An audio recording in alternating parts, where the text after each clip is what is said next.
energy, it's making me realize everything we've been through makes us strong enough. You and I, everything we've been through makes us strong enough. You and I, you and I.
It's making me realize everything we've been through makes us strong enough. You and I, everything we've been through makes us strong enough. You and I, you and I.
coming at you like monsters in the night, and you feel the danger that makes you wanna hide. When the cards are stacked against you and you're standing on the edge, now's the time, now's the time. Think about all the dreams you keep inside. Think about all the ones you love. I know this beating heart will be my guide. I know that we can overcome.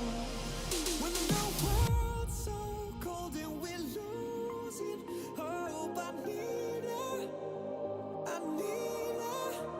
When the darkness comes and we're overrun, yeah, I need her.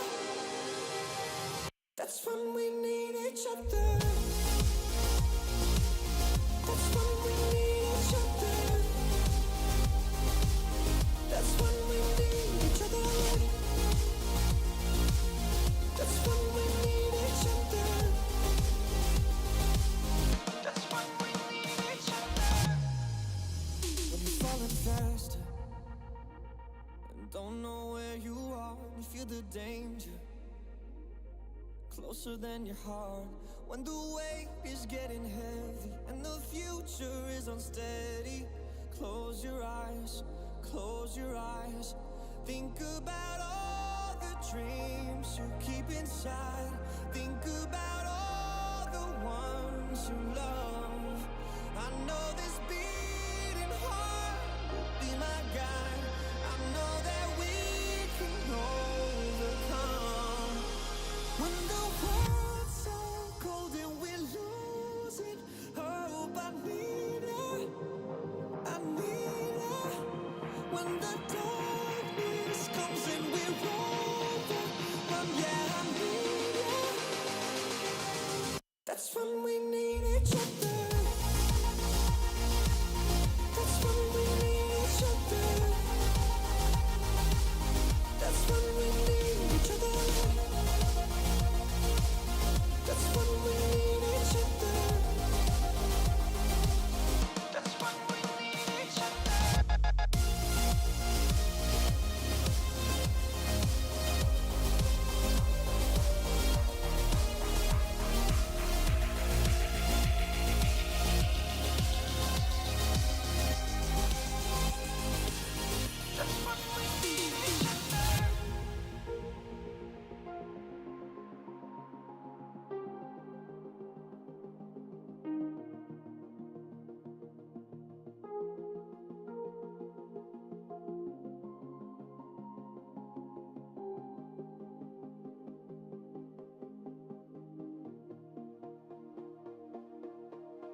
Ladies and gentlemen, welcome to day 2 of the Rocket League World Championship. It is the 21-22 season, and as I have been for the last 27 years, I am Senbei.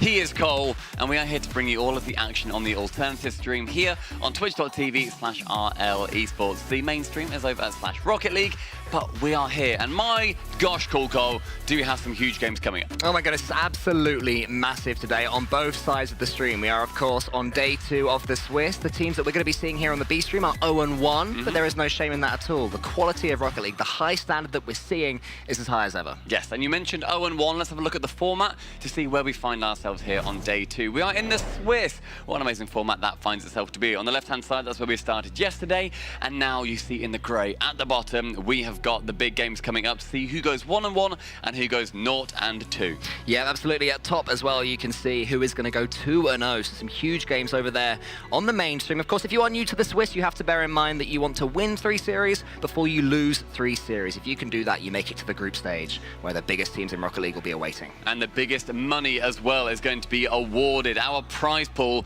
is bigger than ever. I believe Stacks told me yesterday that first place wins more than seasons 1 to 6 combined. Wow, for first place, which is unbelievable. $600,000 if you manage to take it away. Second gets 400, then it goes down 200, 100, 30, then ends up with 20,000. But that is only if you make it into the group stage. Do you even have a chance of getting to all of that money? Otherwise, what have we got coming up here on the Alternative stream? Our schedule looks a little something like this, where at the end of the day, we'll be looking at Veloce versus Senbei. After that, before that, we've got Team Secret versus Orlando Pirates XD, 01 Esports versus Gladiators second, but we will be starting with Bravado versus the Club. Two teams who started off a little bit slowly yesterday, but got better as their days went along. Yeah, I love that we're seeing, you know, these smaller regions coming through the Club, being our third South American seed, and Bravado. How exciting that we're seeing this SSA representation. But look, throughout this entire tournament, we've got Gladiators coming through from APAC, 01 from MENA, Secret from Sam, Pirates from SSA, then Veloce and Senbei as well. It is huge. There is a lot of representation. That's what we want at, ultimately, the World Championships, the first proper one, realistically, that we've had.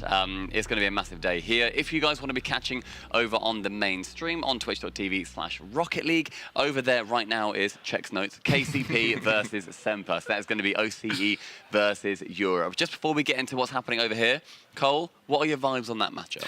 Ooh, my vibes on that matchup. I feel that despite Semper getting the 4-0 yesterday, I just back these Pioneers. I think they are brave. Nothing seems to be flummoxing them, or like there's no pressure that can overtake them. So I'm believing in the OCE boys. OCE is on the glow up. They're genuinely just sick. Yeah, they're just so good. It's Banana Head. There was some Banana Head chants happening in there as well. Yeah.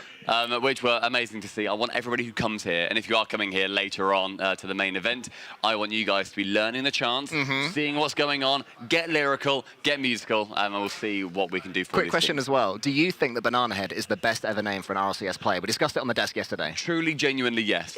It is so good, but he's over on the mainstream, so go there if you want to be seeing him. Otherwise, up here, we have got Bravado, and they're going to be coming up against one of the bigger teams that I think, you know, that's going to be staring them down over on this Alternative stream. It is the Club from South America. Yeah, I mean, the Club put in a really good performance yesterday against Space Station Gaming, and that's pretty much one of the teams that everybody would have wanted to avoid. They put in a really good showing, losing that one 4-2. But we have to talk about Bravado first. I mean, Daisy, Happy Meal, and the SSA MVP to die for, they just got better and better as that series went on against Renegades. I was crying with joy when they got their goal in that fourth game. Nobody, I don't think even Renegades wanted a perfect sweep in that one, you know, for Sub-Saharan Africa to come here and just not get a goal. I'm glad they got it. I did chat to them though, and they were saying, apparently, maybe CJ was just messing with me. They said going into the fourth game, CJ said, we don't let them score. Yeah, I bet. Like, we don't want them to. And yet they did. And I love that they made CJ just a little bit sadder. But otherwise, for the Club, that is KV1 Astromic. And what was a man that got near 100% goal participation yesterday, lost. Really showing up for Sam, the third seed, bear in mind, coming through, just behind Secret and them just behind Furia. So a lot of these smaller emerging regions are showing up here at the World Championships. But then we can have a look at Bravado, see how they're going to be getting themselves set up on the stage. Because, you know, ultimately, it comes down to their vibes. That's what I felt from them yesterday. They are here, they are learning. Happy Meal, the man who's done so many of their interviews, he was just chatting. They were laughing, they were smiling, and their coach behind them was having a great time. Yeah, they have to be. You know, you're coming here, you're not expecting to realistically take many series. Your goal at first is to get some goals. They've already managed that. They've had the crowd cheering them on. The crowd were very much rooting for them to at least sort of break that duck yesterday against Renegades. And when they got it, they just seemed to have a little bit of belief. And when they scored their first goal in game number 4, they got a second straight away. Yeah. This man came alive. He is their MVP. He is the best player in the region. And I think he has to take to this stage and really play with that arrogance, you know, with that swagger, to demand the ball from his teammates. Yeah, 100%, because when he gets on it, you know, you look at him and you think, okay, fair enough, it's SSA, maybe they're not up there, but you see some plays and they are remarkable. But more remarkability coming from the Club. They have just had such a good journey to come here. You know, Furia earning them a spot, and they've been showing up as well. Astromic, KV1, and Lost. We mentioned earlier, starting with Astromic, he has been mechanically wonderful to witness. I mean, he's made it to Majors before. He was in full with Era Eternity, and he pushed Vitality and indeed NRG so very far to the stomach, but now he's got teammates that he just really believes in. Lost. Yeah. Such a good player. I mean, he looks comfortable. They've all got that. Exactly, yeah. They're rocking the chains. They're feeling good. I'd say that KV1 is the player that started the most slowly yesterday, but he genuinely improved. I think it was after you flagged that he's made a couple of mistakes in defense. Yeah. Literally, as soon as that happened, I guess his teammates just said to him, "It's all good, man. We got this." And they did, and they performed incredibly well. Here is how they stack up against each other. Of course, Bravado coming from SSA and the club being Sam. They have not played each other yet, so these are from their own respective regions across the entire season. A few more goals coming in for Bravado, but they are right now the top team in SSA. They won the last few regionals over there, over Orlando Pirates, who did come through technically as that first seed. And the club, as I've been saying time and time again, they are the third seed in a probably a bit more competitive region, so you have to kind of weight that somewhat. But I mean, look at how aggressive the club like to play. Nearly 4 demos per game. But I mean, you say a more competitive region, but you can only beat what's in front of you. And Bravado Gaming have been doing that recently. They won the last 2 regionals in Sub-Saharan Africa. You know, it's been a season that's been dominated by Orlando Pirates, winning 6 of them. The other 3 went to Bravado. So Bravado would have been watching everybody talking about Orlando Pirates, knowing in the gang, saying, wait, well, in that conversation, why aren't we being mentioned here? So you just expect them to be playing as well as possible, and that's what they're here to do. Yes, absolutely. And I want to hear, guys, what you in chat have to think about this upcoming series, Bravado versus the club. If you think that Bravado take it, hashtag BVD in chat. If you think the club take it, nice and easy, hashtag club. We love that. They bought themselves another letter. It's not just CLB or something. So make sure you get that in the chat. Otherwise, Cole, who are you feeling? Where are your vibes leaning towards? I think the club, you can't look away from them, you know. Not beating SSG, but getting 2 games against them and performing Brilliant so showing. well. Yeah, getting better as they went along. And then overtime. And yeah, exactly, overtimes too. You know, you can't ask for too much more. But Bravado, I reckon they get their game today. You know, equalizing against Renegades, taking the lead against Renegades. They were 50-odd seconds away from getting that first game. For me, that no, I'm not Bravado. No, I'm the club. I am the club. I'm just saying Bravado are good, but my prediction is the club. Sorry, that's on me. Well, I think that the club are good and that they're also going to win. Sorry. The club are fantastic. They're looking to get their first series win at an international RLCS event, whereas Bravado are looking to get just a game win to try and kick themselves off. If we can get both of those things, then I am very happy regardless. So, chat, how are you leaning? What are you feeling? Bravado or the club? What are your percentages looking like? I would assume it would be the club. 70-30. Yeah. I love the representation, though, that we're seeing from SSA coming out. A very, very passionate region. Yeah, absolutely. I mean, there'll be a lot of SSA fans watching this, just rooting for their boys to do as well as they possibly can. People have been watching this region grow, watching it flourish, waiting for their moment. You know, these are players, these are regions that haven't been able to compete in the majors. And I cannot imagine how frustrating that's been when they've just been watching from the sidelines. You know, you had Orlando Pirates going over to Gamers 8, wanting to compete there. Got themselves a game as well. My guy queuing into Farhad for a 1v1. He believed. He did the same against First Killer as well. He just wanted to get on that stage as much as possible. But again, you know, it's not about Orlando Pirates. Now it is about Bravado. They've had their first series at a LAN. They had it yesterday. They did, I'd say, you know, it was a B+ performance from them. They can do more. For sure. Will they do more here? I mean, it's all about ramping up. That's what we get. That's also what the Swiss allows for. You need to win 3 before you lose 3. And even if you lose 3, you're probably going to be getting better throughout the games as they go on. I would love to see that win come in for Bravado. The game win or the series win? I mean, if you get one, you get the other for the series. So ideally, you know, just getting that game, just getting them kicked off, seeing that, you know, it doesn't just go 4-0, 4-0, 4-0. Seeing at least a 4-1 in there, that little bit of gold, thinking, yes, look at that replay. What did we do differently in that compared to then what we put forward against the other teams? One game can matter as well in the Swiss. You know, if you get a game and people in other matches don't get a game, then they may have harder or easier matchups going forward. So you're always improving your seeding with everything that you do well. The club versus Bravado, our first game on this alternative stream. It's SSA going up against South America, hoping to get either a series win or just to get that game win, depending on which side of the coin you find yourself flipping. So 70% of people think that the club are going to take this one. And already Stumpy is impressed with the designs that we're seeing on this pitch. Will you also be impressed with the mechanics and the gameplay and the style of these 6 players? I certainly hope so.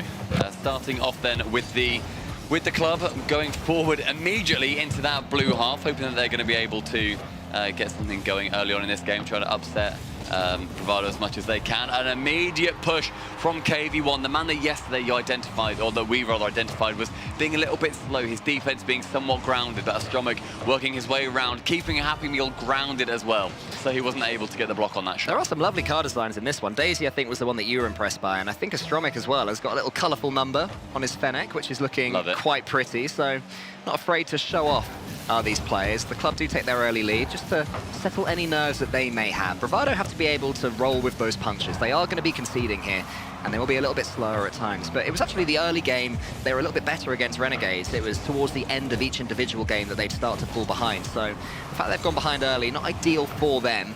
We'll see how they're able to step back up and deal with it. I really want to see a performance from To Die For. You know, he is the hyped man from this region. If you are the MVP, you have to play like it. Oh my goodness, KV1 just asked a massive question of Lost, who had an answer. Then there was a big pinch. Good attack from Bravado, just not quite to be. Yeah, hoping a little bit that Viper's thing can come in and be threatening on the side of Bravado. Like you said, To Die For, he is the one who has done such a fantastic job in SSA going through this entire season so far. He was the MVP, and that is no mean feat, no matter the region that you're coming from. Happy Meal's going to take this one over the top almost of KV1. That's a pre-jump. To Die For is coming in now, so as we're seeing, Bravado have stepped up the pace as they've gone along in this one. Happy Meal gets charged down by Astromik. To Die For's just waiting for Lost, who's there, over the top from To Die For. Good defending from Bravado so far. If To Die For gets this next touch, but the boost starvation is starting to happen. Daisy has to win this race. The man who scored the first goal in SSA RLCS history yesterday. It was a good finish as well in game number 4. To Die For just gonna let that one bounce. Happy Meal charges up against him. Really impressed by Bravado after conceding that early goal. Chance though, as we see an attack coming in from KV1, the man who's got all of that 1v1 prowess, and you see him taking to the sky and nodding to his teammates like, yeah, I'm feeling it today. This is the one, the flip reset over Daisy, into the double tap round the side of To Die For. Finally, does get secured by Lost, the man who yesterday was rocking that 80% gold participation. And I mean, that sort of thread of mechanics that KV1 just offered up, it's something that Bravado may not have experienced coming up against before. You know, everybody in any region can hit flip resets, anyone can score goals, but chaining them together and having a teammate that then follows suit in such an expert way is something you have to learn to deal with. Bravado are here to learn to deal with exactly that. Strummer's going to put that one into the corner. The club putting on more attack. They'll be really enjoying themselves so far right now. Over here on this lovely stream, To Die For gets to the side. Happy Meal is going to take a touch. Bravado again, not unable to get a couple of touches in defense, but when the club come forwards, they just look like they're putting on a lot of pressure. He's wrestling that control away as much as he can. Daisy saving that one away from the backboard. Going down like Spider-Man, was able to get it away from that side. Touchdown from Lost, trying to be the man assisting instead of just scoring every single time. Yesterday, he managed to get over 1 goal per game on average, with the average being about 0.77. He was shooting as much as he could, and he was sending them through as well. Only a couple of goals in it so far. Bravado can get one in this first game. It would really just give some confidence coursing through them. Will they be able to do it? Daisy's going forward. He's been involved a lot in this first game, and I love to see what he's doing right here. Not letting KV1 free, playing in front of the ball, going for these demos. They are playing with that confidence that we wanted from them.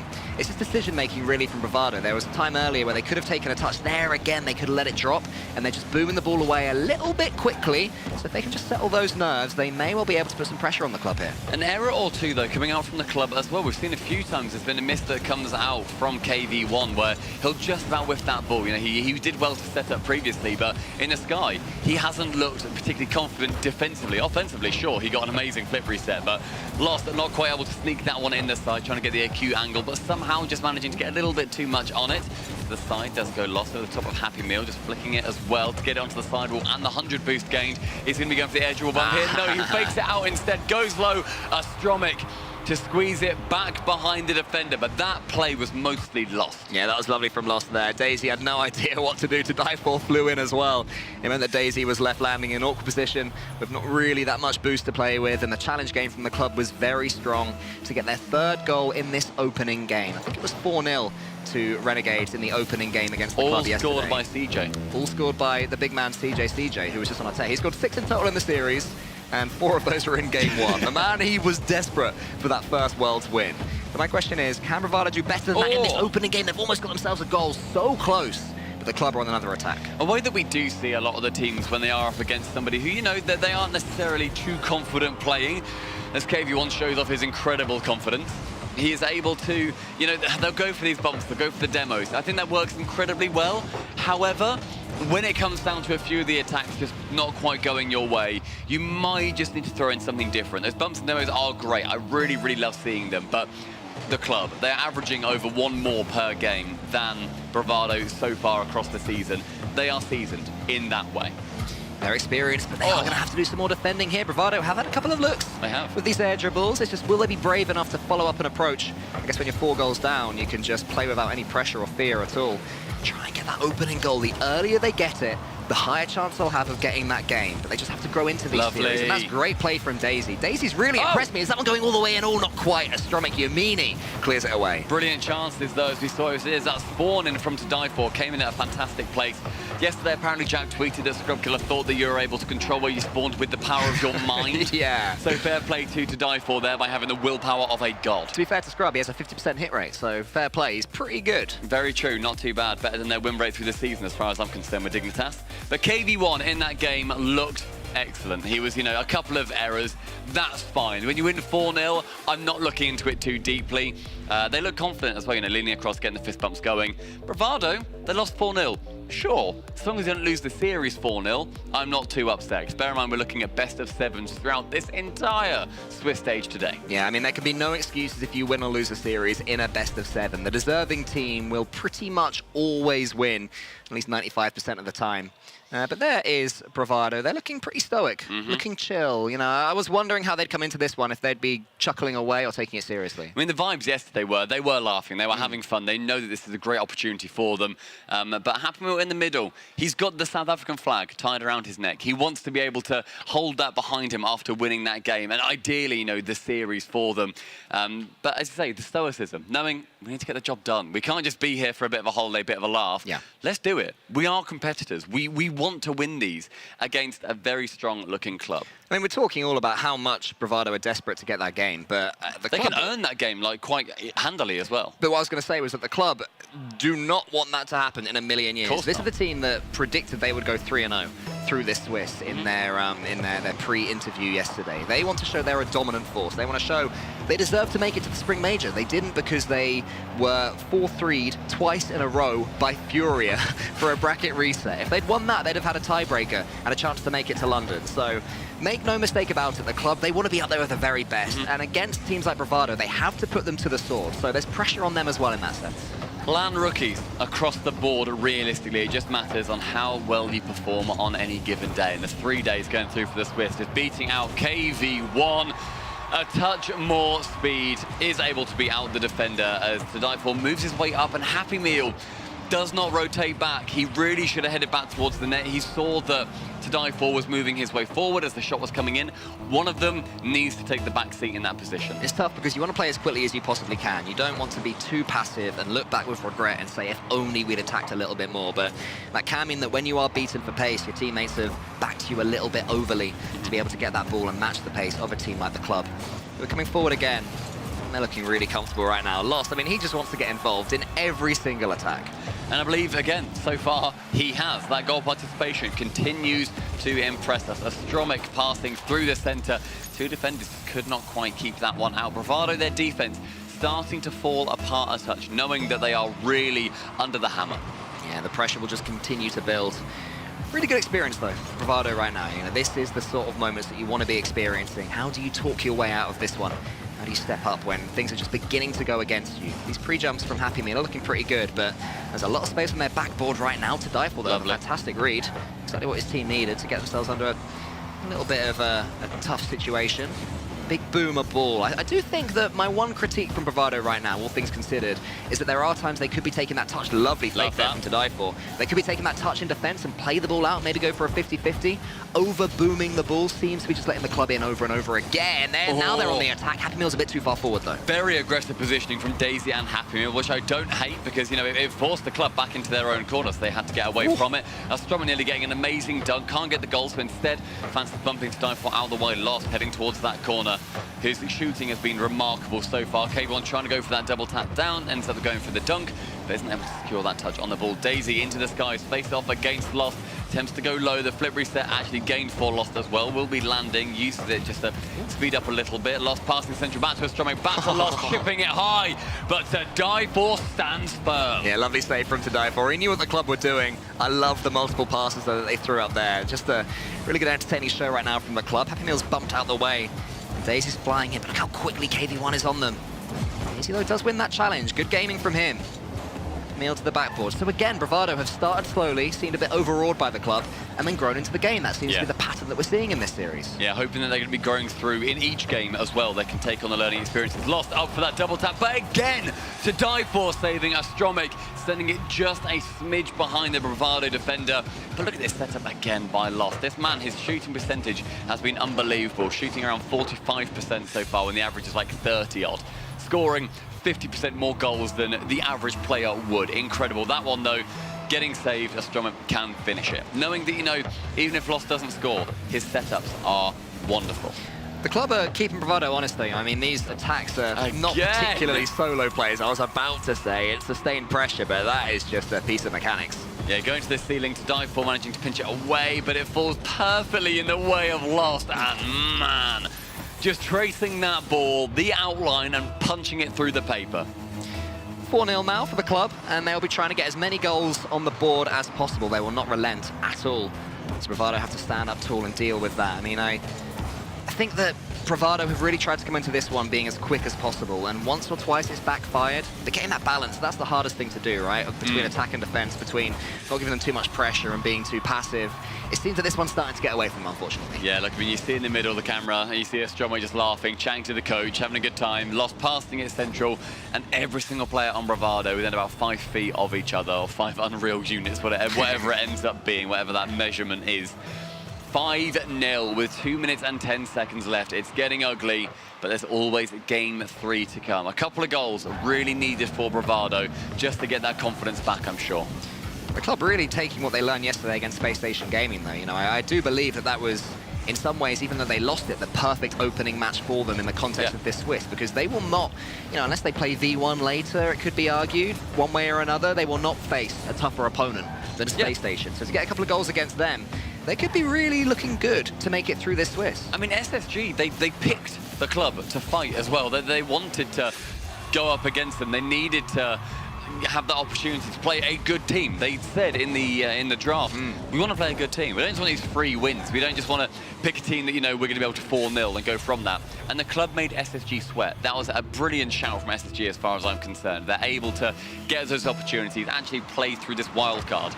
The theory is the teams that go through the wild card, they may well be the ones that you look at to actually win the event, because they have had that tournament practice so far. They aren't just going into the bigger arena completely dry, unable to compete. So the club, with their 6th goal scored, they were beaten by SSG yesterday, but they are really taking their revenge now on Bravado. That will be 7 as well. KV1 scoring yet again. And look, they're vibing.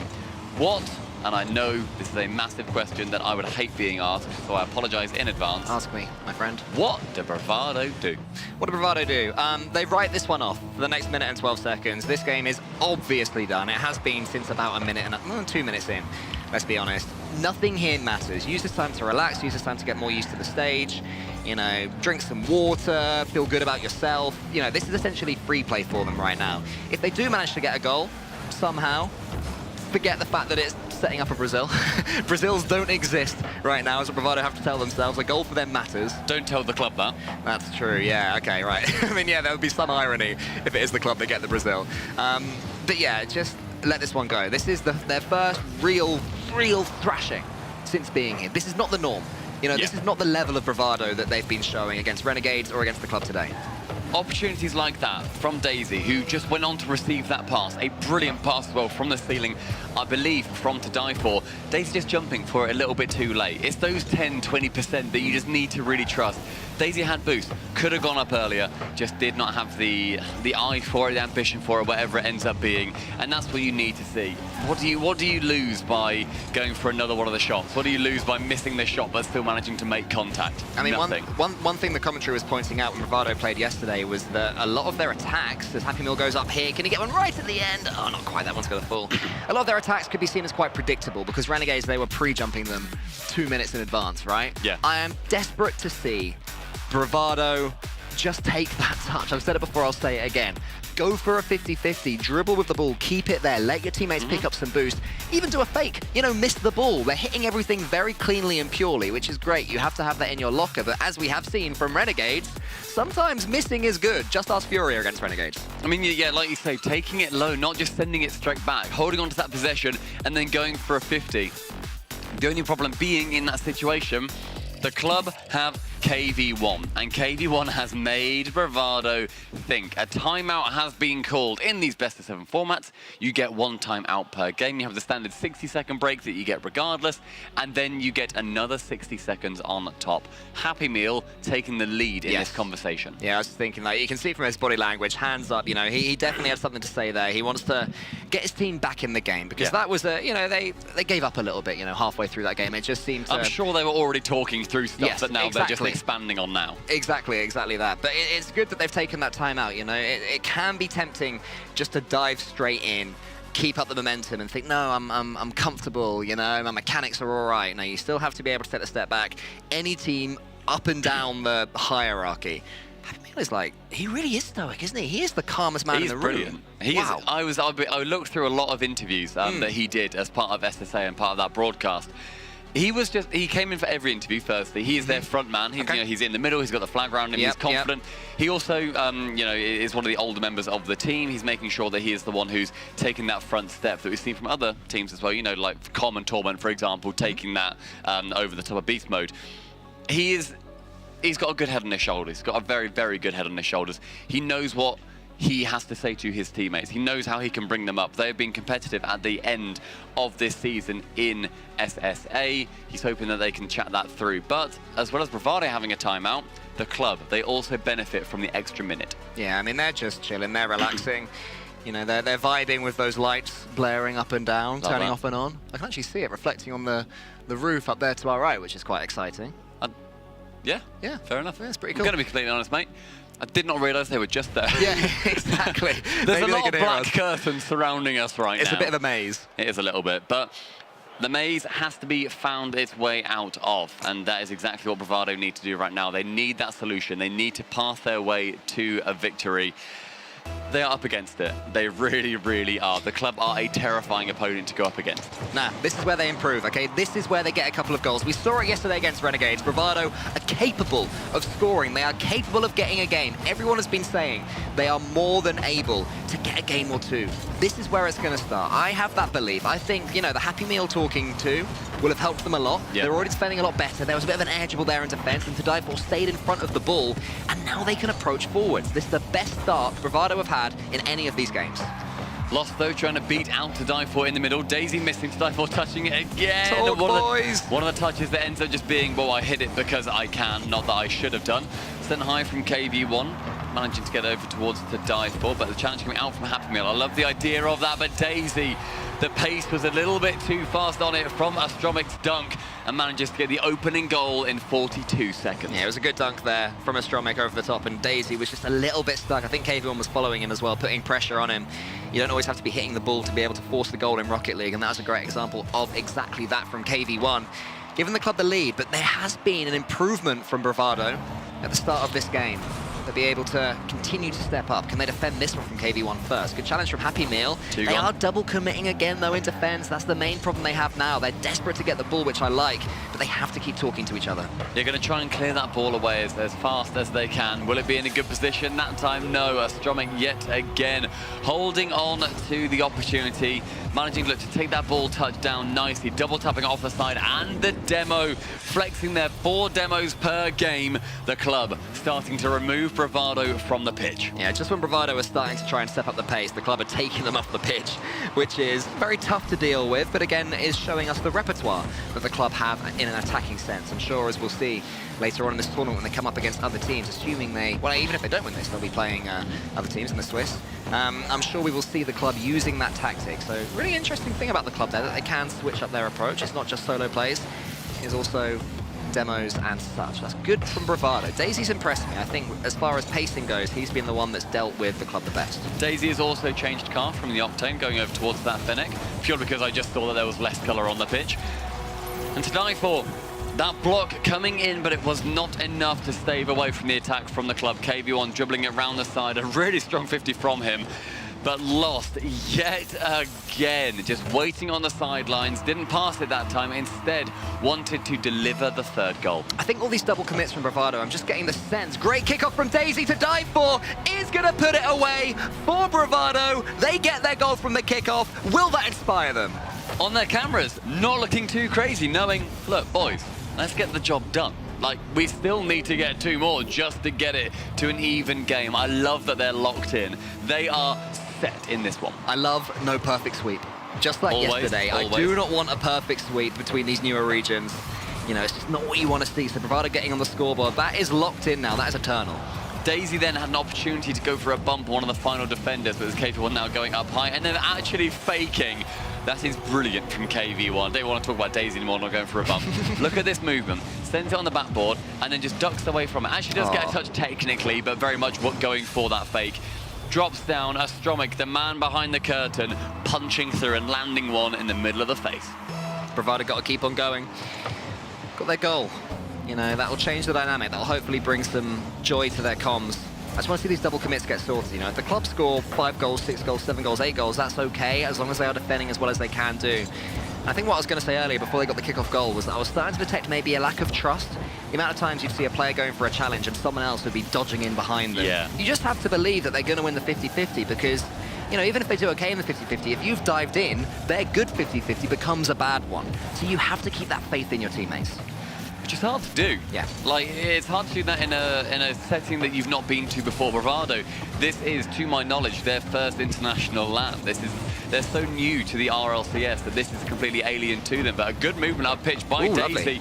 Nearly chance to come in for to dive for, but Happymil sending towards the side. Unfortunately, runs into traffic in the way of 2 blaring orange cars from the club, and so possession has to be taken to the opposite side of the pitch to dive for. Managing to go for one. I love that Happymil went underneath that because the dive for was only earning a 50 and the shot was the better situation there. Astromic finding KV1 on that right-hand wing. Daisy backboard. Good learning because there's been a good few shots that have come in from the backboard. Daisy managing to take it low as well. Can he get this central? He does so with brilliant speed. A shot now to dive for. Can he shoot? He does it weakly, but that is better than we have seen through the first 3 games. So much better from Bravado. The best single passage of play that they have had. Daisy at the heart of everything. His first touch is sublime. That touch as well from Daisy, going low, forcing the pre-jump from the club. Daisy's going to keep on going. Look at him, he's going on the end of everything now. It doesn't matter if KV1 tackles him because Happymil is starting to believe in his teammate. He's following through to dive falls in the middle. It's not quite going to fall for him, but Bravado have the pressure at this point. Tell you what, I just saw Astromic go for a pre-jump and the ball didn't find him for a good 5 seconds. It burned boost, it made it awkward. Happymil, can he get up to that? No, Daisy does it instead, taking the possession because otherwise KV1 just sends that one fast. Dive for going central with that ball. KV1 to go high. Is anybody going to meet him? Yes, and Happymil with the speed is able to get there first. This second half of the game has been considerably closer. That timeout working wonders. Yeah, they are so powerful timeouts. Up and down the Rocket League land, you see someone takes one and suddenly they're looking like a team transformed. It actually took 3 the club goals to transform Bravado, but something just switched, and that is what can happen. The more you play, the more chances you have, the more you start to believe. Happymil's closing down Astromic. More defending from the club. They're having to do too much defending for their liking. Yeah, finally being able to you know, get a couple of awkward chances. Lost though, getting I think a triple flip reset in defense, trying to get that one away. A shot coming out again for Bravado, going central. That ball awkward. Astromic clears it away. 30 boost in the sky. Lost. He just has to clear it to anybody. Finally comes back down towards Bravado. Chance for another push. Happymil just trusted his teammate as well. Tadaifa was going in there. Those were the moments that were forcing double commits earlier on. Now Bravado are starting to space out the pitch so much better, and it's leaving less options for the club to just clear it long and get that next touch. Final 5 seconds. The club do win at game number 3, but the goal and the passages of play that we witnessed were miles better, much more convincing. The teams working closer. The club, they need to keep their head on their shoulders. They look at as well. They looked a little bit more flustered after that game than they have for the previous. Still confident. Still confident, but not smiling, not turning to their coach and having a laugh about it. I mean, that was one where you win and you go, whew, because they know they were in a match there. In the latter half of that game, they were in a match 100%. So that's just credit to Bravado. I'm so impressed by Daisy. I know that To Die For is the man who has the MVP on his shoulders. I know that Happy Meal is the leader, but Daisy's the one who stood out for me on the pitch. Yeah, Daisy, you know, I think he looked to be taking those touches. He looked to be sending it down and just making sure that, you know, let's take it slower. Guys, we don't need to keep booming it. What are we doing? The possession is going to do us better. A couple of passes coming in. Great ideas coming through for Bravado. Their coach certainly having a word with them, saying, stop sending it long. Let's take it close, bring it to the chest, and then get the 50 and work off from that. I mean, these are great players. I was reading that some of these SSA players, they've arrived here in North America as Grand Champ 2, just because there are fewer games to be had in the ranked leaderboards in SSA, not as a sort of a mention of their skill, I mean, you see that in OCE as well, just exactly. They do the same thing. And apparently they've been grinding up to top 100, just on the ranked leaderboards. They are easily high-level players. It's just, this is such a different world. You know, you can do something at home and you can be amazing at it. You can come and try and do it in front of thousands of people or tens of thousands watching online, and it suddenly feels really difficult. Yeah. Pressure is a real thing, and that's why Bravado are growing into these series, and that's why that communication remains so important. They have to keep talking. This is their last chance in this series to get something on the board. It's a different landscape entirely, completely right. And the club, they want to be keeping that landscape moving because these tectonic plates, are they starting to shift? To Die For going low on that ball as well. KV1 going for a very interesting pre-jump for being caught out. Bravado, are we seeing something special? Oh, that could have been a pass there from Daisy to the Die For. Would have been risky, of course. The infield can always backfire, but you have to start taking those risks if you want to get these goals against a team as good as the club. That one's coming in off the crossbar. A huge finish from Astromic. You see that ball cam just as it flies over the top of Daisy's head. Suddenly, whiplash. Astromic shoots, it comes down, and wrong place, wrong time at the end of the day. It could have bounced any direction. We've seen the top teams in the world do that at the Spring Major. Not a massive issue, but the shot from Astromic, it was perfect. Lost is going to be challenged here by Happy Meal. He gets it past him towards Astromic again after that finish. Daisy takes a touch. It's turning into a real theme of this series. His flick's not quite there, but again, you don't have to get the flick perfect because there's To Die For. Bravado are on the attack now, and a demo helps them out. Yeah, that demo from Daisy opening up the back line and returned. Happy Meal being removed from the pitch.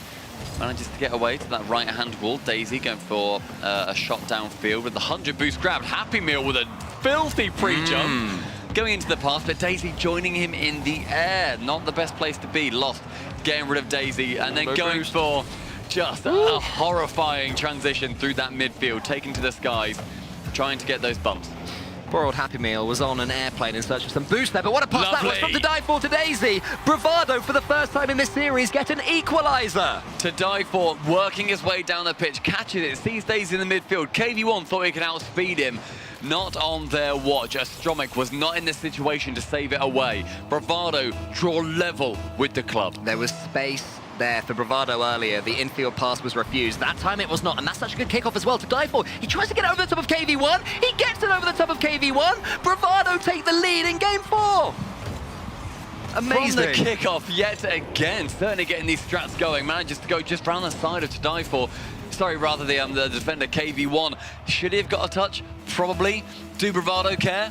Not all, even slightly. Bravado lead over the club in game number 4. Yeah, they do not give a Scooby. It doesn't matter at all. To Die For, he's going to send that one high. The club suddenly find themselves behind. Can they get the redirector? Is Daisy already up? He is. There's a good boost grab there from Lost. Astromic coming into the corner. Where's the defense? Will there be a keeper? No, there won't. It's an equalizer from the club. Good play from them to get back. But the club having to really work for that goal as well. Daisy just moving a little bit too far up. As the final defender, you can't do that. You need to keep your composure on that back line. It reminds me a little bit of how in 1v1, you know, when a player goes in for early challenges, they get a couple of free goals, but then the other player learns that's what they're doing, and they flick it over the top of them about 5 times. I feel like that's the point in this game where Bravado needs to just switch up and slow down a tad, because the club are going to start anticipating those early moves forwards and just take that extra touch or boom it a little bit further than they normally would. So time to tweak your game plan, Bravado, because it has got you so much joy. 3 minutes remaining in game number 4 and level Bravado and the club. Games sure going the other way. Chance for To Die For to score on that one because the club defense beginning to break down. Double touch, trying to come in for Daisy, but cleared away by Astromic. Chance for a shot again. They are rolling in time and time again. Opportunity, Daisy getting the dunk. Astromic has to clear it long, and a panicked clear gives possession back to Bravado. I mean, they have done really well, the club, though, to keep boost and look at Astromic in the air. Happy Meal goes out there in the corner. Lost is there to dive for Daisy, and I don't know who that was. It was KV1 as well, in for a race. There's going to be some defending to do. There's a little fake there from Astromic. Going to get around the corner, not quite that time. And then KV1 and Happy Meal. The challenge is won. Lost is coming in this time. The club want to put this one to bed. They have to regain their lead. They will not be enjoying not being ahead of Bravado right now. Happy Meal loses out to Astromic. This could be the goal. Astromic gets a little doink, but it's met by To Die For. Tangles himself up, and To Die For can work his way in the left-hand wing for Happy Meal, but nothing coming from it. To Die For going central and go for a solo play as opposed to passing off to Daisy. The passes have been working, Bravado. Don't be going solo necessarily. Daisy up for the double touch, isn't able to clear that one into the goal. KV1 instead going towards the midfield. To Die For passing back, 100 boost taken. To Die For, he wants to have his name up in lights in the sky.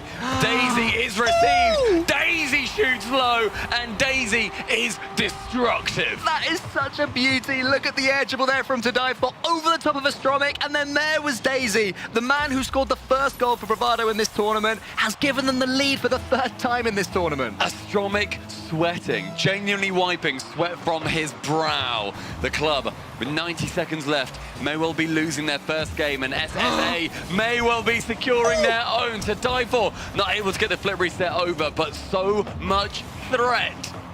These are the stories that these emerging regions can bring us. The club on the cusp of losing the first ever game to an SSA team in the RLCS, but SSA, Bravado, they're going to have to do some more defending. The club is here. KV1 in the corner. Daisy, he's got it past him. It's going to be in from KV1, and that is how quickly it can be ripped away from you. KV1 entering into a 2v1 and winning all of it.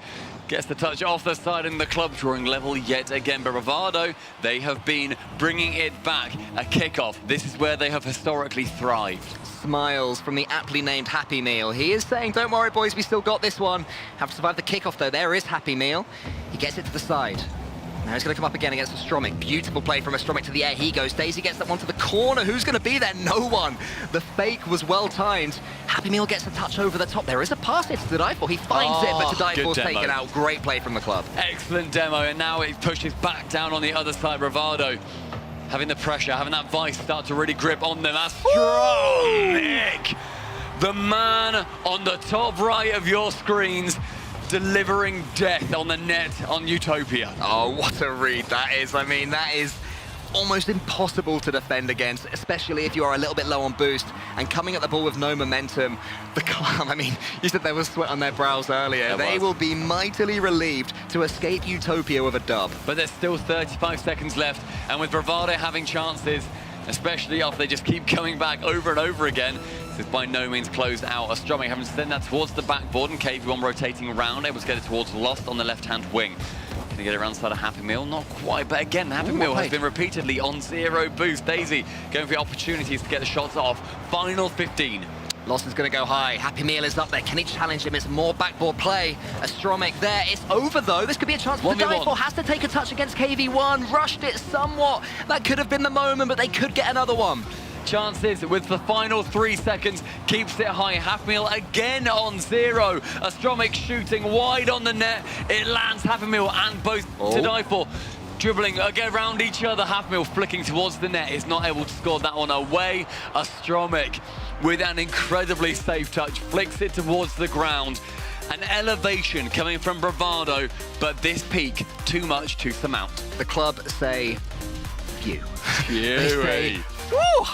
Got away with one there at the end. I mean, that is a 4-0 win for the club, but we were worried about a perfect sweep. And look up there at the top of that screen, Stumpy. What does that say next to Bravado's name? Game 4 BO7. It says 3. Oh, that one. It says 3. They scored 3 goals. They took the lead twice, man. Bravado, well done. You know, Daisy, what a performance from him, but Happy Meal and To Die For, they trusted each other. Yeah. As it went on, that was the big difference for me. Yeah, and that trust, you know, that's what you need at these levels to bring it back against an opponent that is ultimately They're a couple of rungs higher than you. Awesome performance towards the end of that. A far cry from the 7-0 we saw in the first couple of games. Yes, exactly. I mean, it didn't look like a series, that started with a 7-0, as you mentioned. I actually forgot that it was that dominant from the club. That's how well Bravado managed to improve there. But the club will be happy with their day's work. They come here into the Swiss, they get a clean win, they go 1-1, and that's pressure off them as well, because this is the team that hadn't won at Elan either. So for them, they have their own shackles that they're trying to shed. That's their first series win. Very, very good point. That is the first series win for the club at an international RLCS event, and it's their first showing here as well. So it's an amazing job for them. They got to be proud. That was sure one of the easier teams down here, but they still got it done under the pressure at the end of that series too. After this very short break, we are going to be having a look at 0-1 Esports versus Gaming Gladiators, another 0-1 team. We'll see you shortly.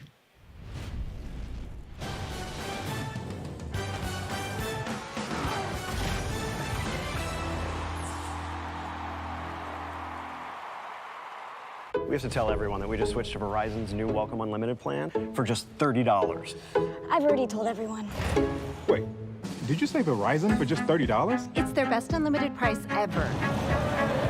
$30? That's awesome. Yeah, and it's from the most reliable 5G network in America. For $30 a line, I'm switching now. Yeah, it's easy. And you get $960 when you switch the whole family. Wow, I gotta let my buddies know. We're already here. The network you want, the price you love, only from Verizon. This might not be your car, and this might not be your engine. Maybe this isn't your morning routine, and maybe these aren't your coworkers. Perhaps these aren't your standard driving conditions. Far from it. But this is your oil, which means you're one of us, doesn't it? For serious engines, on and off the track, upgrade to Mobile One. The Bronco Raptor was built to climb pretty much anything. Dunes, rocks, even ranks. The Bronco Raptor, Rocket League Edition.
Hello everybody and welcome back to this alternative stream on Twitch.tv and on YouTube/RL Esports.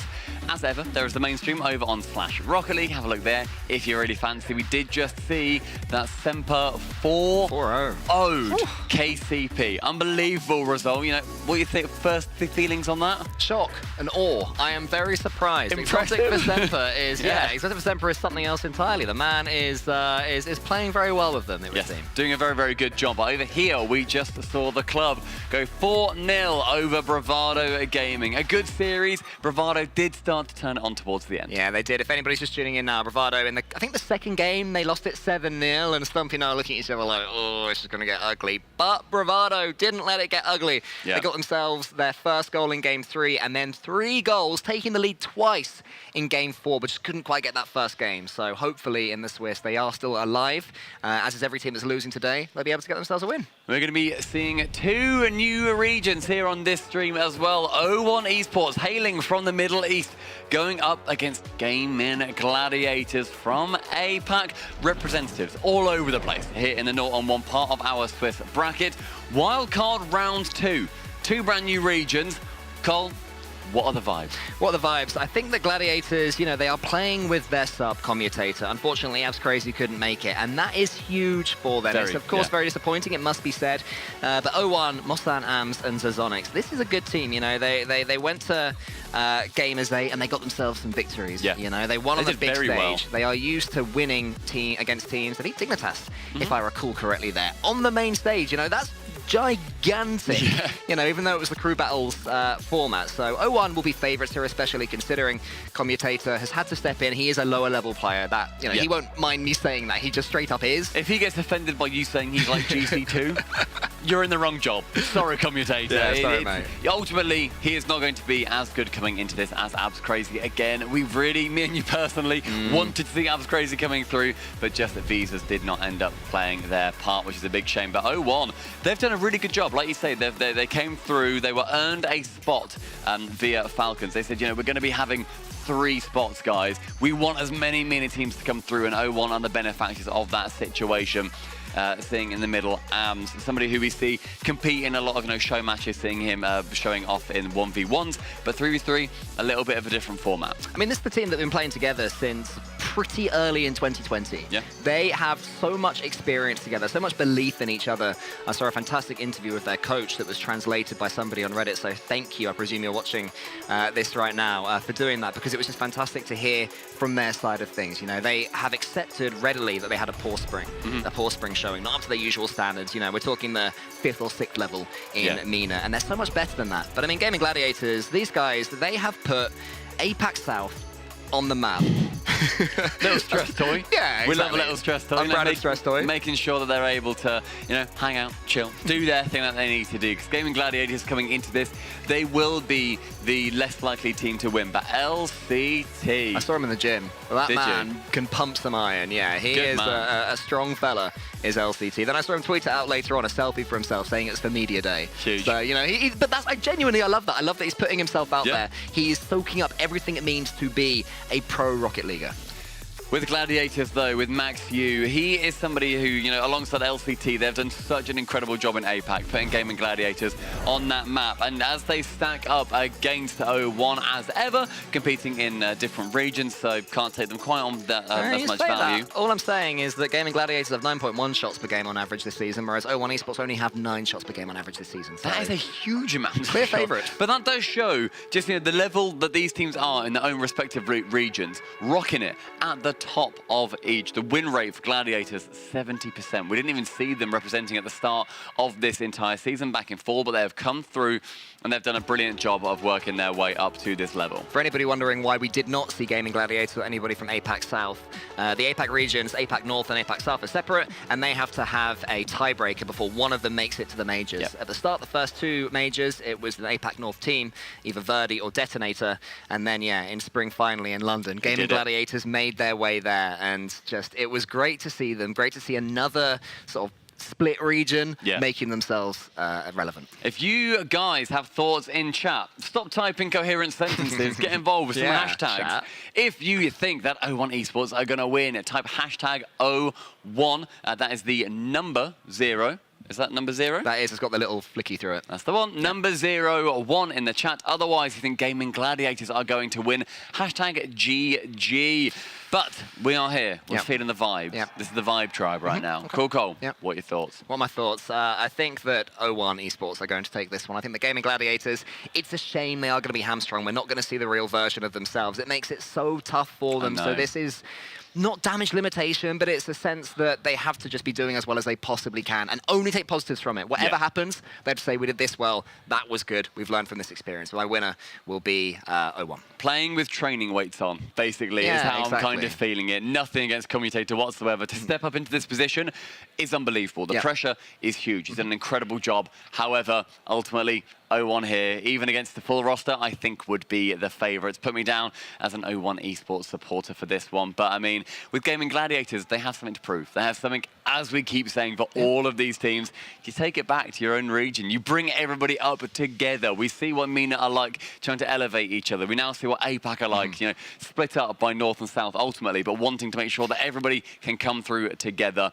I love it. I love what we're doing at this point. But let's see the results from the Twitch chat. I'm going to be assuming goes quite heavily in favor of all of you crazy Mina fans out there. It was fantastic meeting a lot of people out there as well. You're very, very passionate about Rocket League. Yes. Good to see. We love that a lot. 80% going the way of O1 Esports over Gaming Gladiators. If you are upset at that result, you literally just should have typed your hashtag more. It's not good enough, is it? It's not good enough. If you're sat there, you know, moaning about it all. But yeah, no, I mean, it's going to be a tough one for Gaming Gladiators. I think every series that they play is going to be a tough one for Gaming Gladiators. But for O1 Esports, you know, they made a decent account for themselves. They got their first game, and this is the team that only arrived, like, right at the 11th hour. I arrived at the hotel at about 11:30 local time. After I checked in, I was walking up, or getting the elevator up, and I saw them arrive. So they have only just got here. I think it was about, like, it was 50 hours of traveling that they went through. There's been a lot going on. If anybody follows myself or Johnny Boy on Twitter, we had our own issues of going via just New York for some reason. It was all kicking off. Did you see the Empire State Building? No, obviously I was in the airport. Why would I leave and go to the Empire State Building? Statue of Liberty? If I didn't see the Empire State Building, why would I have seen the Statue of Liberty? Rhode Island. Stop saying these things. It's been a long day for a lot of people, but that was a few days ago. We've had a few sleeps since then. So hopefully everyone is rested. They are ready to go as well. I think the main thing to consider is, as a region, it's so competitive in both of these. They've worked their way up to the top 3 for either of them, and they're able to battle it out against each other in our second round of the wildcard here at the Rocket League World Championship. O1 Esports, they had a bit of a baptism of fire against the reborn Astral yesterday for Carmine Corp. The man was playing unlike we've seen him for many, many months, even better perhaps than he was playing in London at the Spring Major. So it was incredibly tough for them coming up against the former best player in the world.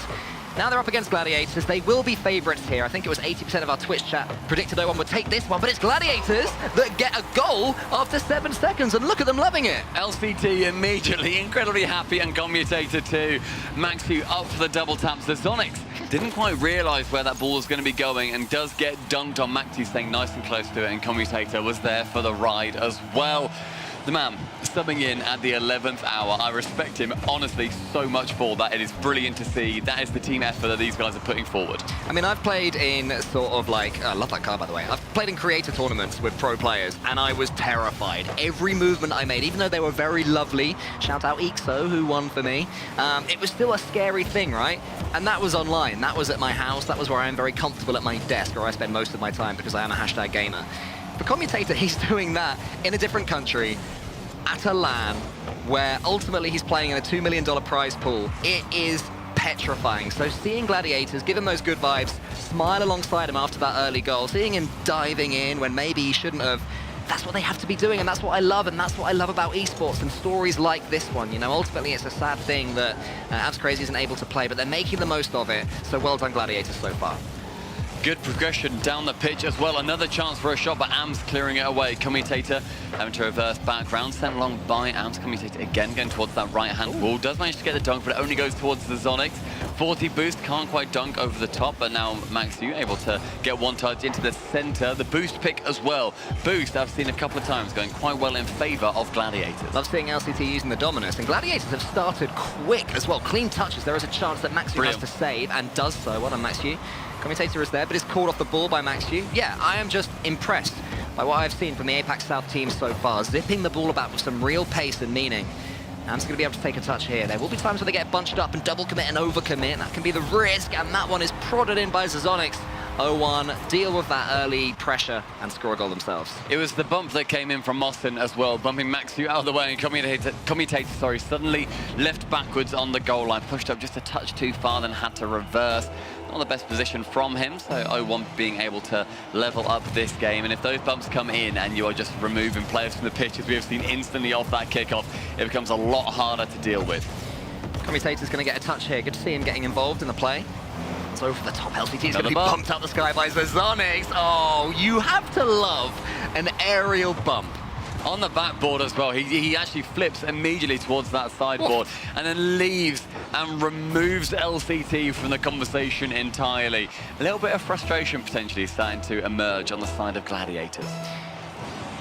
This one's going to be a lead for O1 Esports. Good kickoff there from Gladiators. The kickoff game has been strong as well. Had lots of early pressure from these set plays. But that's well dealt with so far by O1 Esports. Am's trying to get involved. Commutator is going to get that one eventually. Mostan's coming in. There'll be some boost until Zazonix gets the ball. They're just getting a little bit bunched up, Gladiators, as we expected they would. They have to keep those communication levels strong. They have to sort of predict that Commutator will do weird stuff and play around that. It can be an advantage. You see it sometimes, you know, when a pro player is playing in a ranked game. I know this is completely different, but they can be surprised by the unpredictability. But, I mean, that was unpredictable by Zazonix. Yeah, being able to take that touch nicely from Mostin as well. Manages to fake out Max, who slows down the play entirely, and then both Gladiators backflipping with the opportunity to save it. Zazonix catching it wonderfully. Halfway through this game, number one is 3-1 to O1. I think this is actually a wonderful example of just how good every player that's made it to this point is. Oh my goodness, Mostan, that ball was 9/10 over the line and somehow didn't make it through. But how good they really are, that quick burst of pace that Commutator just couldn't really deal with because the differences are so vast at the pro level. There he is though, getting involved again. Zazonix charges him down. Maxu to the backboard with him. Lovely pass from Mostan, tries to tee up his teammate, but LCT was up. Commutator, there he is in the corner. Mostan up to the sky. So Gladiators are refusing to just, you know, succumb to all of this O1 pressure. A misread as well from Zazonix, but it does end up going his way in the end. Can air dribble around. A miss on the boost from LCT. Sound like a demo came in, but I didn't actually see who it was. I think it was Maxu returning. Commutator managing to just send it down, and you see the top right camera. He puts his arms in the air, and he is delighted. There he goes. Well done, lad. You love to see that. Getting himself a goal. Beautiful. 2-3 now, Gladiators. They are well and truly in this one. O1 do have to, you know, make sure that they respect their opponents and don't get too carried away, because if they overcommit, they will be giving away free goals. Keeping an eye on him ultimately. He can still hit the ball as hard as the others can. Trying to just work it way around. Mostin isn't able to get the pass off, and with zero boost, he has to retreat. Maxu trying to go for one touch. But look at that chance for the bump away to the double commit on defense. The bumps continue to rain in on the Gladiators side. Oh, well played there. There was a big bump from O1, and somehow the two Gladiators defenders that remained were able to combine to just get anything on that, get some part of their car on the ball. They're starting to be a little bit boost-starved right now. Only LCT on the Gladiators team has any. That miss from O1 will help, because it means that Commutator's challenge can go to the center, as long as Maxu then follows up and makes the decent save.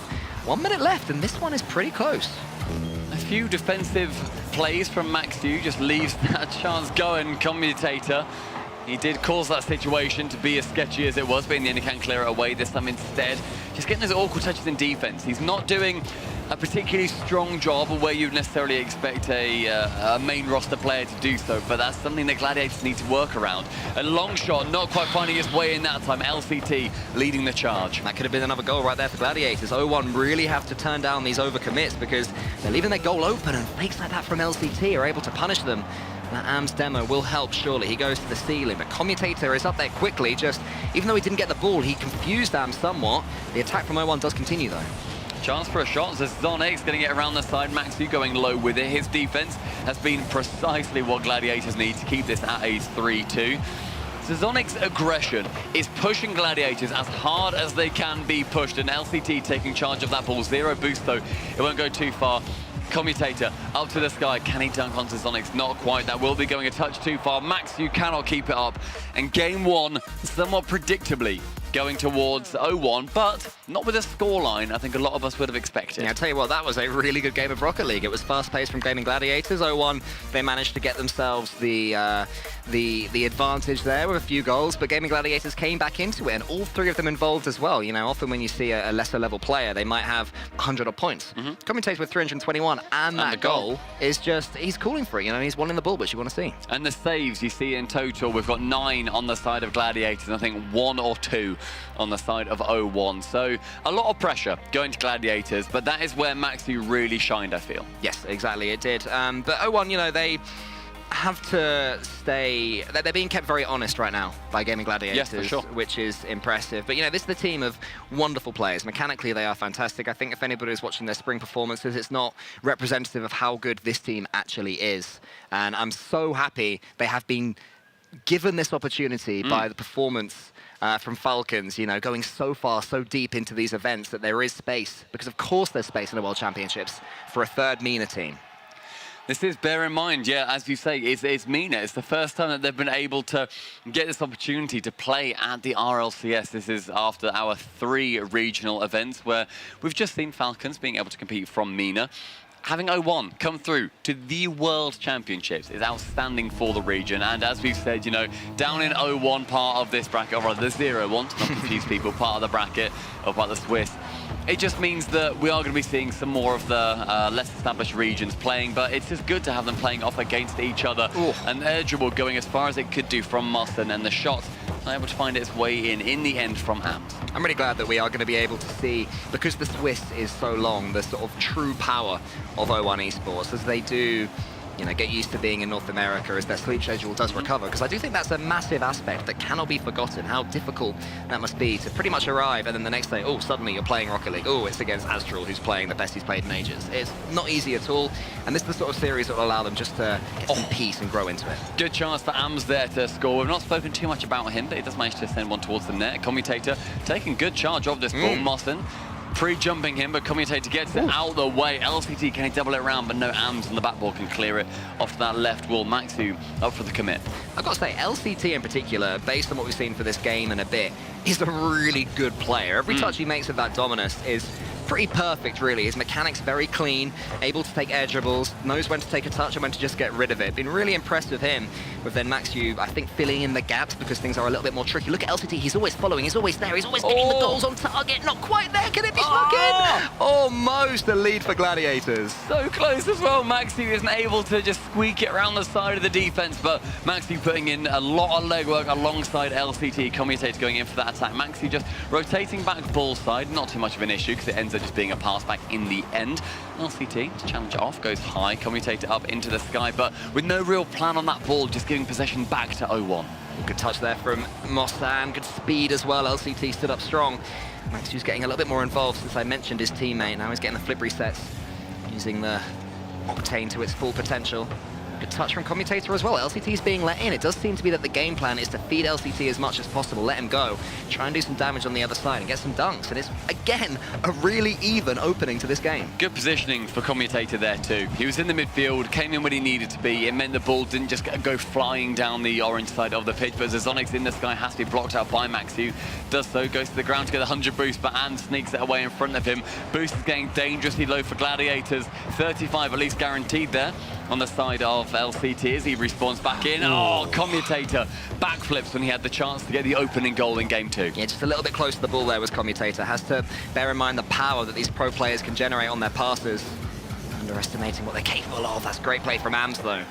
01 just trying to get the initiative in this second game. They haven't really had it all for themselves so far right now. Mossen, those clean touches and the demos will really help. Can there be a pass for him? No, there won't, because Commutator speeding and steaming in. Great play. That one, I think, is sneaking in and rushed off the back wall. That time, though, just being coming down to LCT and Maxu. Commutator, he gave the ball away, but Zazonix gave that ball straight to AMS, shooting in an awkward position. I would have expected LCT or Maxu to maybe get a touch there.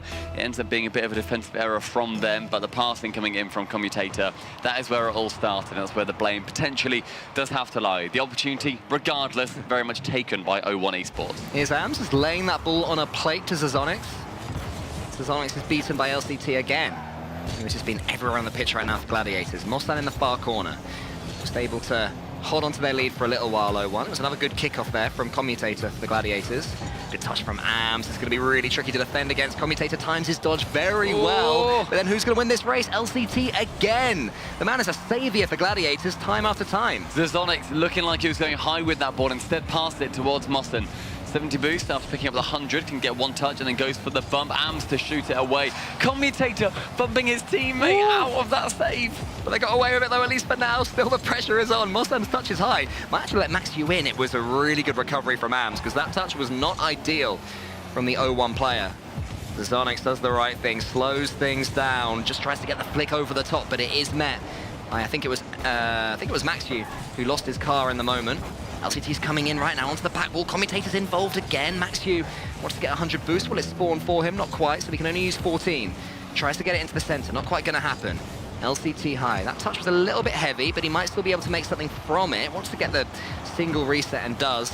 Directs it towards the goal. And again, we're going to the last 45 seconds, Stumpy, with only one goal the difference. It has been much closer than I anticipated, to be completely honest. Commutator actually putting up a great performance. Yeah, really good. Ultimately, his touch led to the goal, but it's 1-0 versus a brilliant Middle Eastern team. So Gladiators certainly taking a lot away from this. The Onyx, he can go for 1 or 2, and in the end, Maxu keeps it to 0. Yeah, great challenge there from Maxu. It was really tough when all that time was had for the 0-1 player, but now we have 20 seconds left. Gladiators have to get something going. That's a good clean touch from Commutator. Wants the second, but the Onyx prods it past him. Can they get this ball? It's really good game management so far from 0-1, but that might be the moment that Gladiators breach. Maxu desperate for this ball, Moss, and what a touch that is with a few seconds left. Pings it high, finds the Onyx on the opposite side. This now ball touching down in front of the net. 2-0 in this series, in our lower series games, in our wildcard 0-1. Looking for 0-1 to go 1-1 and play off against one of our teams that is going to be winning their game in here as well, or potentially one of the ones that loses from one of the upper bracket matches. I mean, I'm not getting the impression that O1 Esports are particularly enjoying themselves in this matchup. They know that they're in for a grind right now. They know that, you know, the anomaly of playing against a player that is, as I mentioned at the start of this series, unpredictable and can shock them and will do stuff where they are, I have no doubt, saying, why has he done that? Yeah. Why has he hit it in that direction? Why has he taken a touch there? It always happens in any esport, any sport, when someone who isn't built like the pros doesn't play their way. And it can be advantageous. And we're seeing from Commutator for Gaming Gladiators that he really is having, I would say, a positive effect for his team right now. I cannot overstate how impressed I have been with them. Yeah, I mean, I don't think that he is dragging them down necessarily. That goal, okay, it came from his error, but it was one. Like, that's one goal. I'm really not too worried about that at all. Maxu, he got 5 saves in that game, and he really kept that one close. His defense has been brilliant. He's still happy. He still knows that, you know, this is ultimately an opportunity for the boys to be here competing on the world stage. But 2-0 in the series. If they can get 1, that will be their first win that they have had at an international event.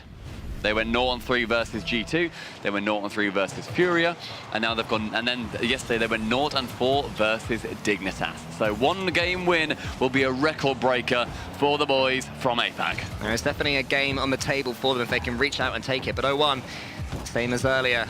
In our first matchup, will not want to give it to them by any means at all. They're going to have to do some defending right now, Gladiators. And for the first time, I think, in this series, 0-1 take an early lead. Yeah, which I'm sure they'll be happy about. The double commit coming in from LCT and I believe also actually Maxu. I don't believe that was even Commutator's issue. It came down to the 2 seasons players on Gladiators. The fact that 0-1 managed to get that goal is going to be potentially weighing on the minds of those 2 fellas. Where's this one going to land? It's going to be to Onyx, who puts that one into the centre, but again, great pace from LCT. He has such a good read of the game. I know his car got removed in the process. Commutator, that's risky, but LCT was behind him because he spawned. Smart play. It's risky, but it was the right decision. I wanted about the pressure, though. The shot comes in from Onyx, and it's 2. And maybe this is the point where 0-1 just start to pull away just a bit. I think the defender faked out as well. Commutator thought it was going to be the jump from the side, but instead, actually, he ramps off that inside post. And so when he goes to jump, he just goes nowhere because his wheels are not on the floor. I just stay low with it, but still, Onyx the speed. That's something that's just so different between these levels. He, I believe, is around a GC2 level. I have got to that level previously. If I was in this lobby, I would be absolutely embarrassed. Oh, yeah. Yeah. You definitely would be, mate. One of either of us, right? You certainly would be embarrassed. No, but you too? We beat Alpha once in ranked. I won an event with Fairy P. There you go. There you go. So maybe you'd be doing all right, but not as well as our man Commutator. But sadly, yeah, as we said, this game is just starting to get against them. Maybe they're starting to run out of steam.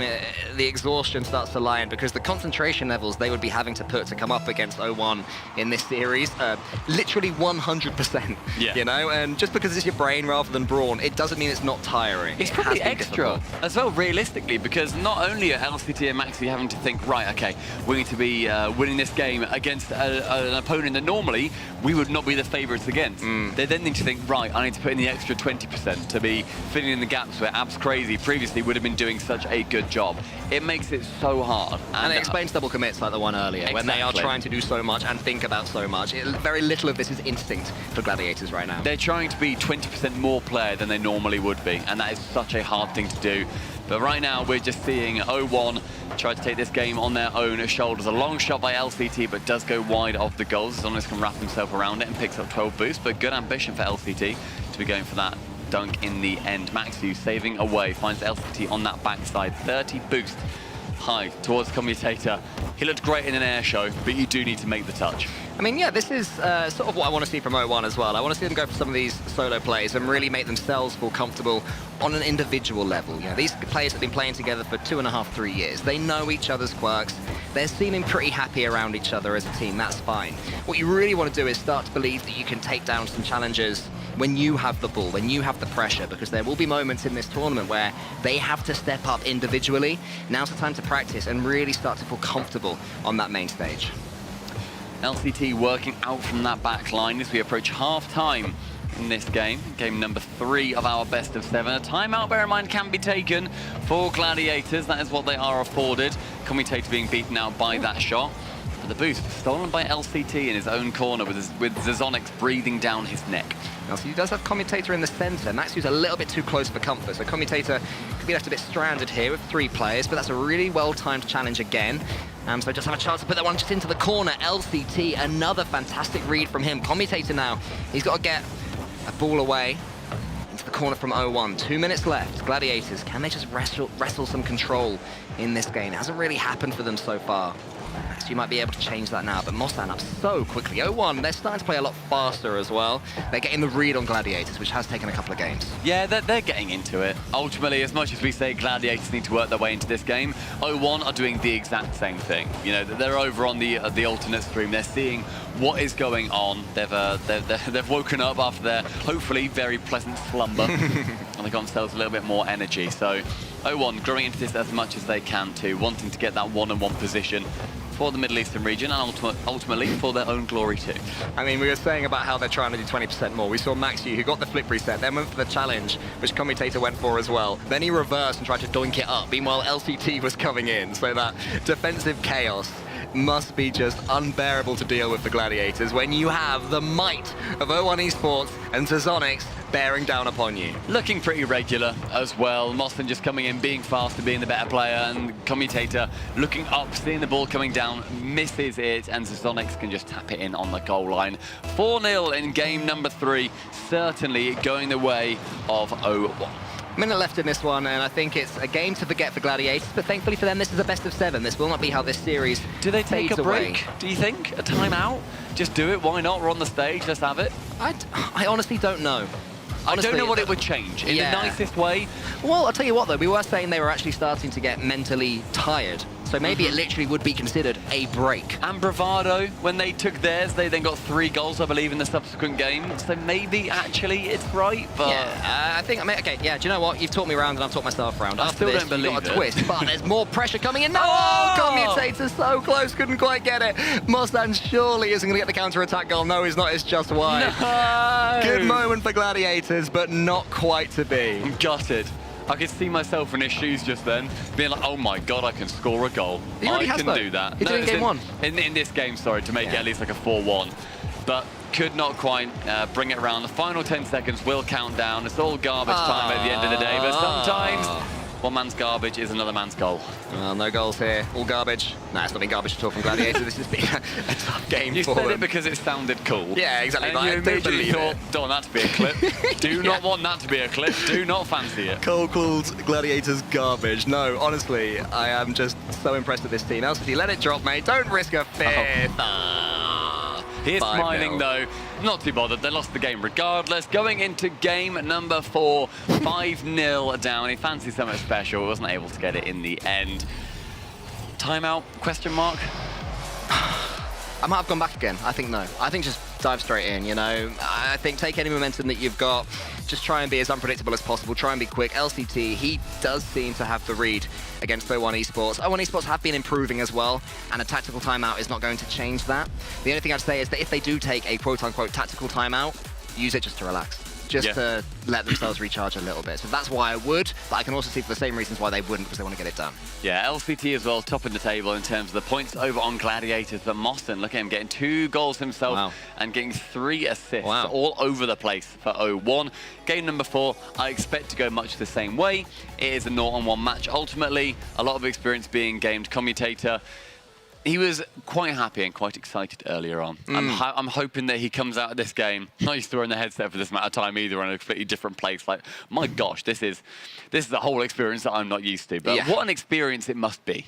Yeah, I mean, also as well, I guess it is to an extent good for Gaming Gladiators, because when they are back next season, and I'm sure they will make majors, they're going to be playing with their full roster. You know, Abs Crazy will be there next to them, and they'll be thinking, if we can push a team as good as O1 Esports, as respected as the third best team in the Middle East, as far as we have with our substitute, my goodness, we can get serious wins. We can score serious goals when we have our full roster next season. Yeah, for sure. And I really just want to see Abs Crazy playing again, to be honest. I've really enjoyed watching him throughout the entire season so far, whenever he's been graced on my television screen. But an own goal opening it up, and Commutator, he is very, very happy, as is Mostan. Ams looked a little bit annoyed, and Mostan just giggled, and I love that reaction. Because it was Ams that made the touch, and then he was looking at his teammates like, are they going to be annoyed at me? But they just chuckled away. I mean, that's when, you know, they've been playing together for that long, you know, they understand how to interact with each other. But hey, Gladiators get a goal. It'd be rude of me not to say, blow the whistle, ref.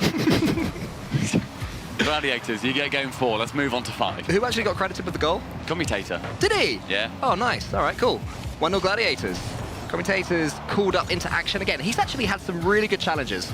Well-timed, clean, using the entirety of his Fennec to just get behind the ball and get it away. He's done really well in that regard. Throughout this series, oh, there was a miss there, but somehow it pings itself wide. Pinched off towards that right-hand side and falls back into the possession of the Sonics too. Commutator clearing it away, shutting it down. And maybe he's just been told, look, mate, just throw your face at that ball and see what damage you can do. Just don't give them the opportunity to have threatening attacks on the net, because ultimately, Maxiu, he can do a lot, but he cannot do everything on defense. Oh, that's tough. That's very difficult there. I think there was a slightly wrong decision. Mostan looks to the side and looks justified.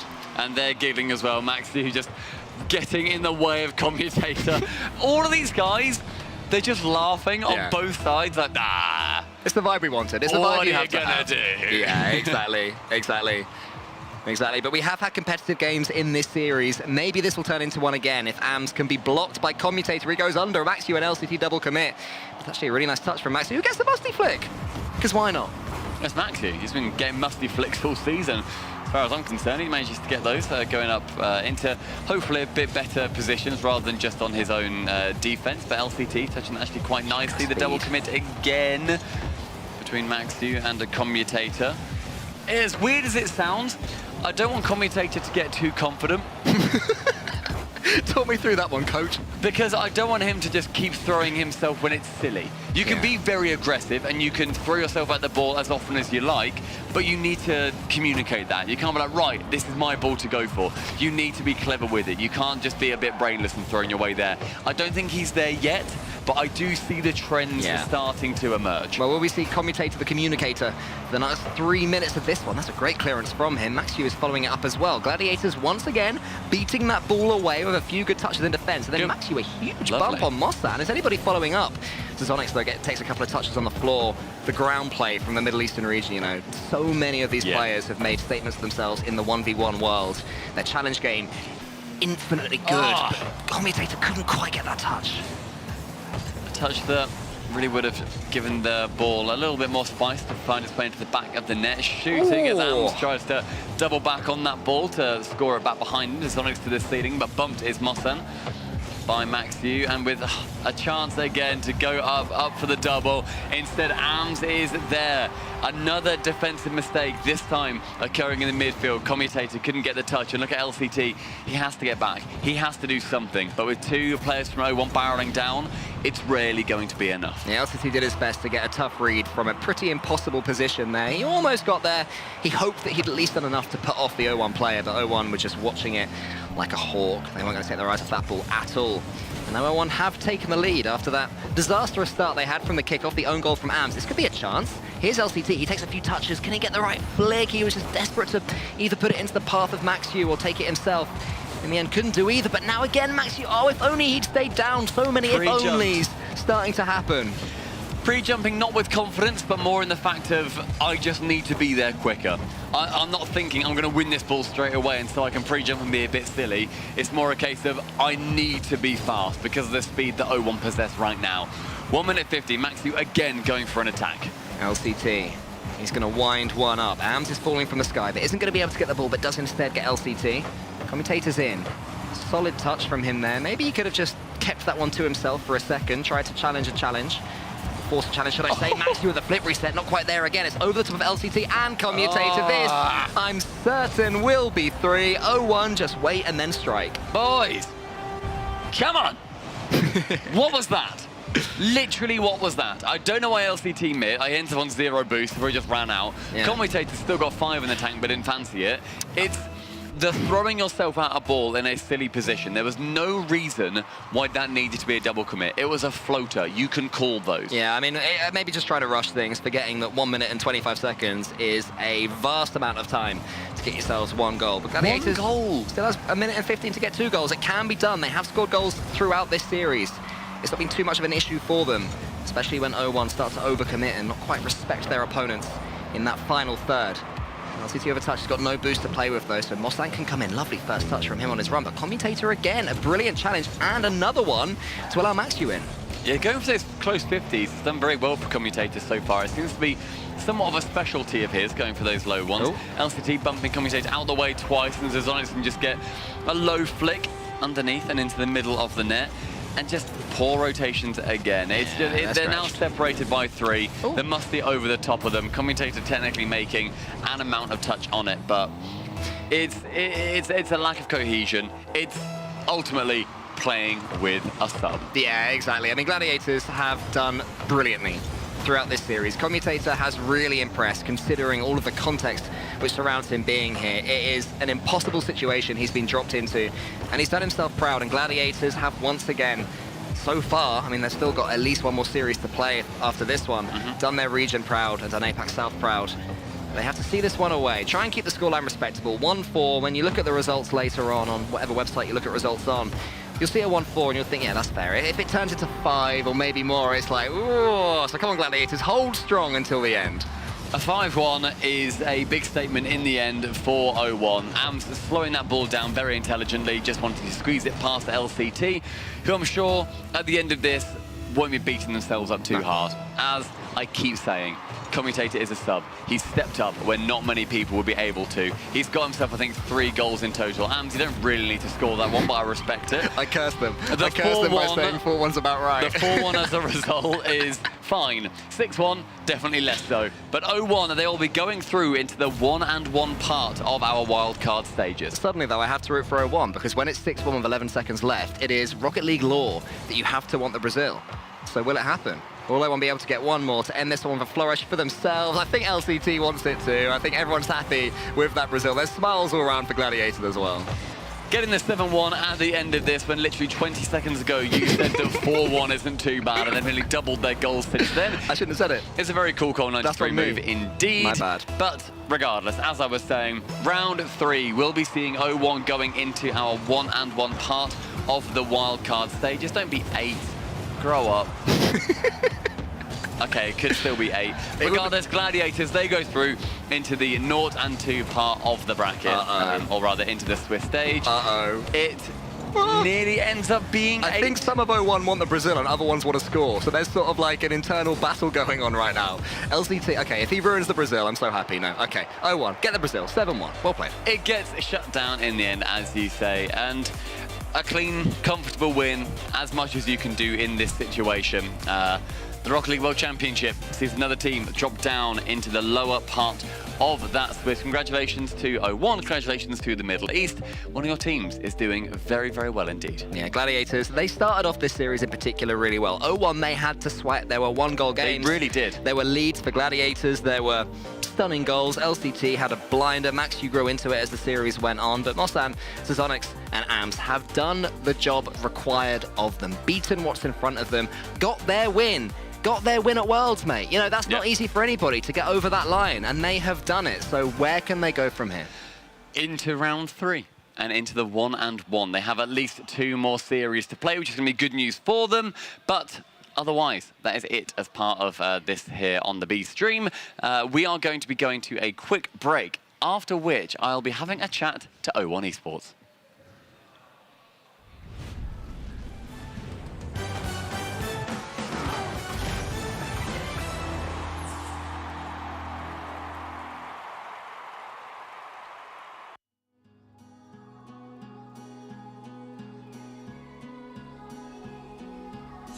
into the night. The city lights are dancing, slowly falling apart. The shadows causing an outbreak. I'm wishing upon a star. This time I'm feeling stronger, and I know I can do better. The shadows causing an outbreak. I'm turning the light. We're gonna light it up, oh, light it up, ooh, light it up, causing an outbreak. I'm turning the light. We're gonna light it up, oh, light it up, ooh, light it up, causing an outbreak. I'm turning the lights on.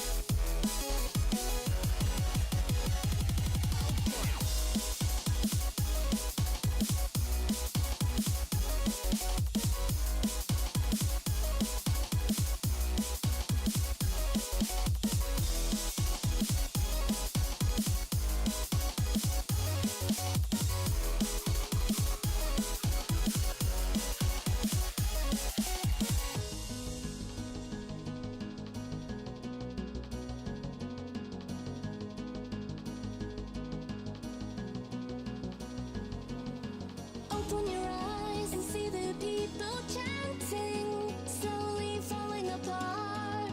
The silence causing an earthquake. I'm wishing upon a star. This time I'm feeling higher, and I know I can be taller. Shadows causing an outbreak. I'm turning the light. We're gonna light it up, oh, light it up, ooh, light it up, causing an outbreak. I'm turning the light. We're gonna light it up, oh, light it up, ooh, light it up, causing an outbreak. I'm turning the lights on.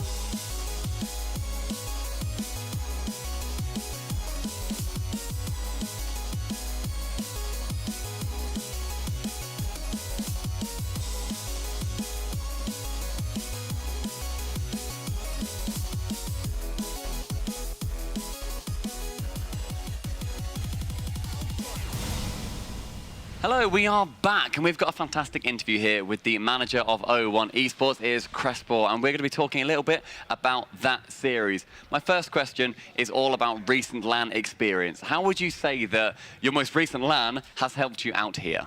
ايه خبرتك السابقة من اللعبة دي وازاي تحب تشرحها لنا؟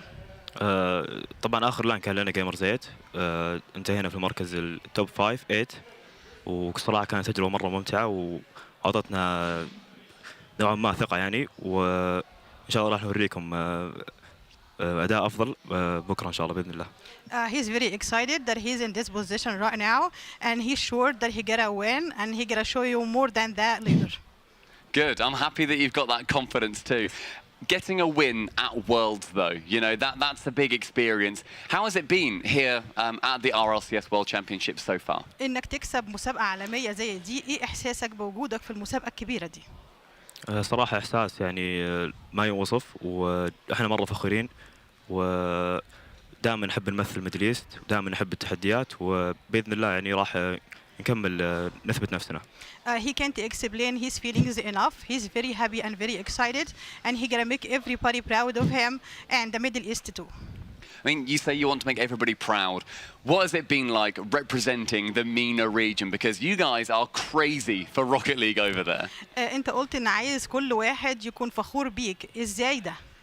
طبعا عندنا هنا في الميدل إيست روكت ليج جدا معروفة وبطولاتها كثير، فدائما الناس يدعموننا ويحفزوننا واحنا مرة مبسوطين بالشيء هذا وإن شاء الله راح نثبت نفسنا وراح نسعدهم بإذن الله. Because everybody in the Middle East support him and everyone know that he gonna do this and he's very proud and he gonna do it pretty good. How are the players feeling? You know, they've been able to come here, play off against some of the world's best. You seem very confident. Are there any teams that you're, looking at and thinking, I want to avoid them, or any teams that you think, no, we can take you on? واضح انك واثق في نفسك جدا وواضح انك تقدر تنافس اي حد اي تيم تحس انك هتقدر تقف قدامه واي تيم تحس انه حاجه صعبه عليك. ما في ولا تيم صراحة يعتبر صعب إذا كانوا الشباب مستواهم وبأحسن أداء لهم. أنا يعني أشوف إن يقدرون يفوزون على أي أحد في اللان هذا. He can win anybody and there is no team that is going to be hard for him. He can face anybody in the world. I'm blown away by the level of confidence that we're seeing. Just to finish it off then, we've got the next round coming up. You're 1-1 right now. That means you've got at least 2 more series to play. Just for the people at home that have been watching you for so long, that are now seeing you at Worlds, do you have a message for them at all? في المركز اللي انت وصلت له دلوقتي قدام كل الناس اللي بتشوفك في البيت من العالم تحب تقول لهم ايه رسالتك ليهم؟ بس الرسالة هذه. Thank you guys. Back to that as well. A lot of love going from the team of O1 Esports back to the Middle Eastern region. After the break, we have got more games coming up from our lower round 2 in the Swiss stage. Don't go anywhere.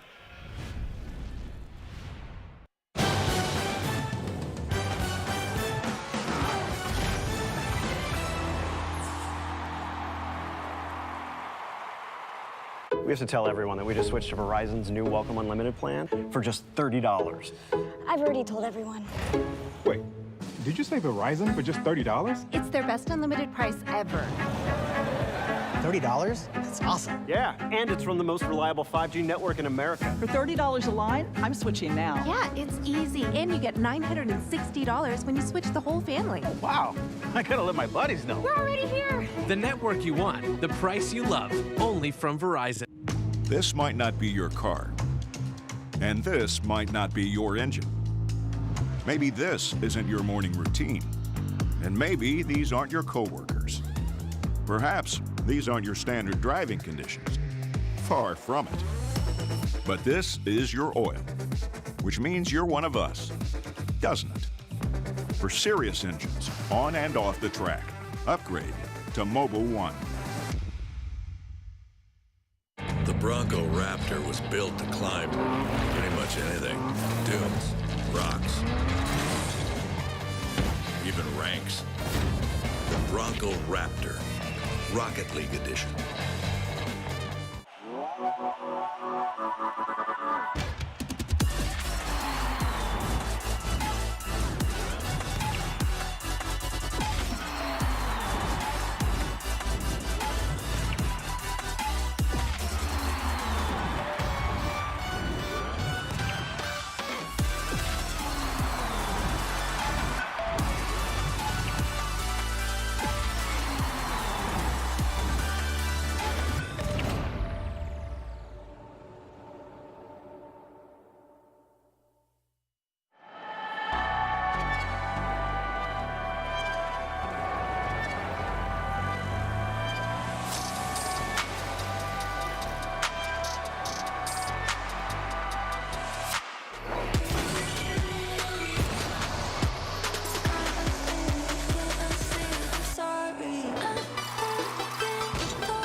you. I love you, I do need you. Ooh, I love you, I do need you. Ooh, I love you, I do need you, I do, I love you, I do need you. I love you, I do need you. Ooh, I love you, I do need you.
Hello and welcome back, everybody, to the RLCS B-Stream. Myself and Turtle now here, and we have quite a setup for you guys. At long last, we must continue the B-Stream. I hope you guys enjoyed an interview, but now we must carry on. So let's go ahead and get you guys into what's up next.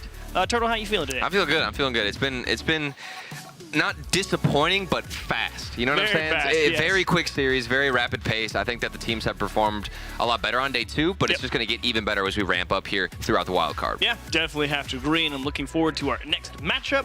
Finally get a little piece of Sub-Saharan Africa with the Orlando Pirates versus Team Secret. I had to remember for a second, so let's go ahead and get that one up for you guys, give you an inkling into what to expect as we see here. Everyone probably going to be favoring Team Secret, obviously. Yeah. But I've been enjoying watching some of the Orlando Pirates gameplay before we really got into this. You can see Skill Steel, Snowy, and Darth. This is so amazing. Just seeing these flags up against each other, it's like surreal. Yeah. You know what I mean?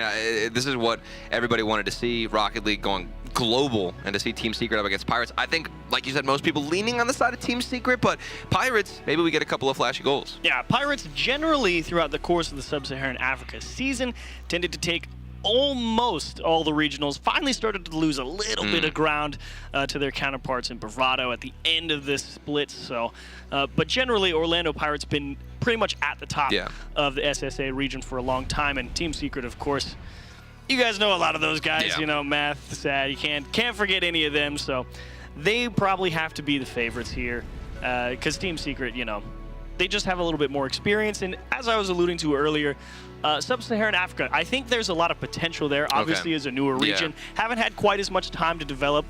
Granted, but at the same time, Sam didn't have a lot of time to really develop, but they came in pretty strong. They exploded. I think the first thing we noticed was mechanics out of Sam. I remember the first LAN we saw with them at the World Championship, everybody was talking about the mechanics. We saw plenty of them going for mind games, going for flip resets, things that weren't even like fully developed. Right now, a flip reset, it's classic, it's rudimentary, it's routine. But for Sam to come out when we first saw them was on another level. Maybe we'll see something similar out of this team here. Yeah, here out of the Orlando Pirates, watching their gameplay, it does feel like there's a lot of the ideas are there, where it's really lacking, and what I think will be the biggest difference between the Orlando Pirates and Team Secret here is probably going to be all in the execution. I feel like Team Secret's probably going to be a little bit stronger in that regard, but there's a lot of good ideas for Orlando Pirates. It's just a matter of can they execute it at the pace that Team Secret will like to play. And there's a world where they don't execute it with the same level of pace, because I feel like if they try and force themselves to match the speed of Team Secret, which I'm not sure is actually possible here for the Pirates, I think obviously it's going to be a defensive game, but they can get the saves if they prioritize rotating to net, which normally I wouldn't necessarily tell teams to do that. Keep rotating back to net as fast as possible. You want to go to the challenges, but if you don't have the speed, you have to go to the net, and that's where the pre-jump saves are going to come out, and that's where we would see a big upset. That is generally where I'm also looking a lot of the time when it comes to a newer region like Sub-Saharan Africa with Orlando Pirates. It's all about how can that defense stand up to some of the best offenses in the world, and they will probably have their hands full with Math, Knight, and Sad pushing down on them. No strangers to a lot of attacks on either side. Almost 10 shots for Orlando Pirates, almost 9 for Team Secret, so both very aggressive in terms of almost pushing towards 4 demos per game for Team Secret, so both teams very comfortable putting a lot of pressure, and pace of play probably going to be the biggest differentiator between who gets to hold possession the most. Yeah, and I'm a big fan of Math. I think we've seen Math several times at different world championships, has a lot of experience, and this should be not necessarily a walk through the park, but a run through the park. You're the sprint. You know, yeah, there's going to be some exertion there. You feeling good about 4-0?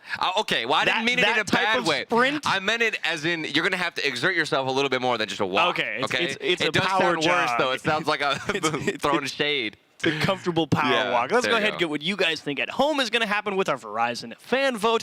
You can use exclamation TS, or not exclamation, hashtag TS, or hashtag PIRX if you want to vote for Pirates or Team Secret. Let's the choice some Pirates. is yours. Love. You feel Pirates love? I want Pirates love. I feel good about Pirates love. I don't know if they're going to win, but I would give them a game? Take a game? I would give I think they can win a game, yeah. You think so? Okay. I think they win a game. I might be able to give them 2 games. Depends how they look. I think they win a defensive game.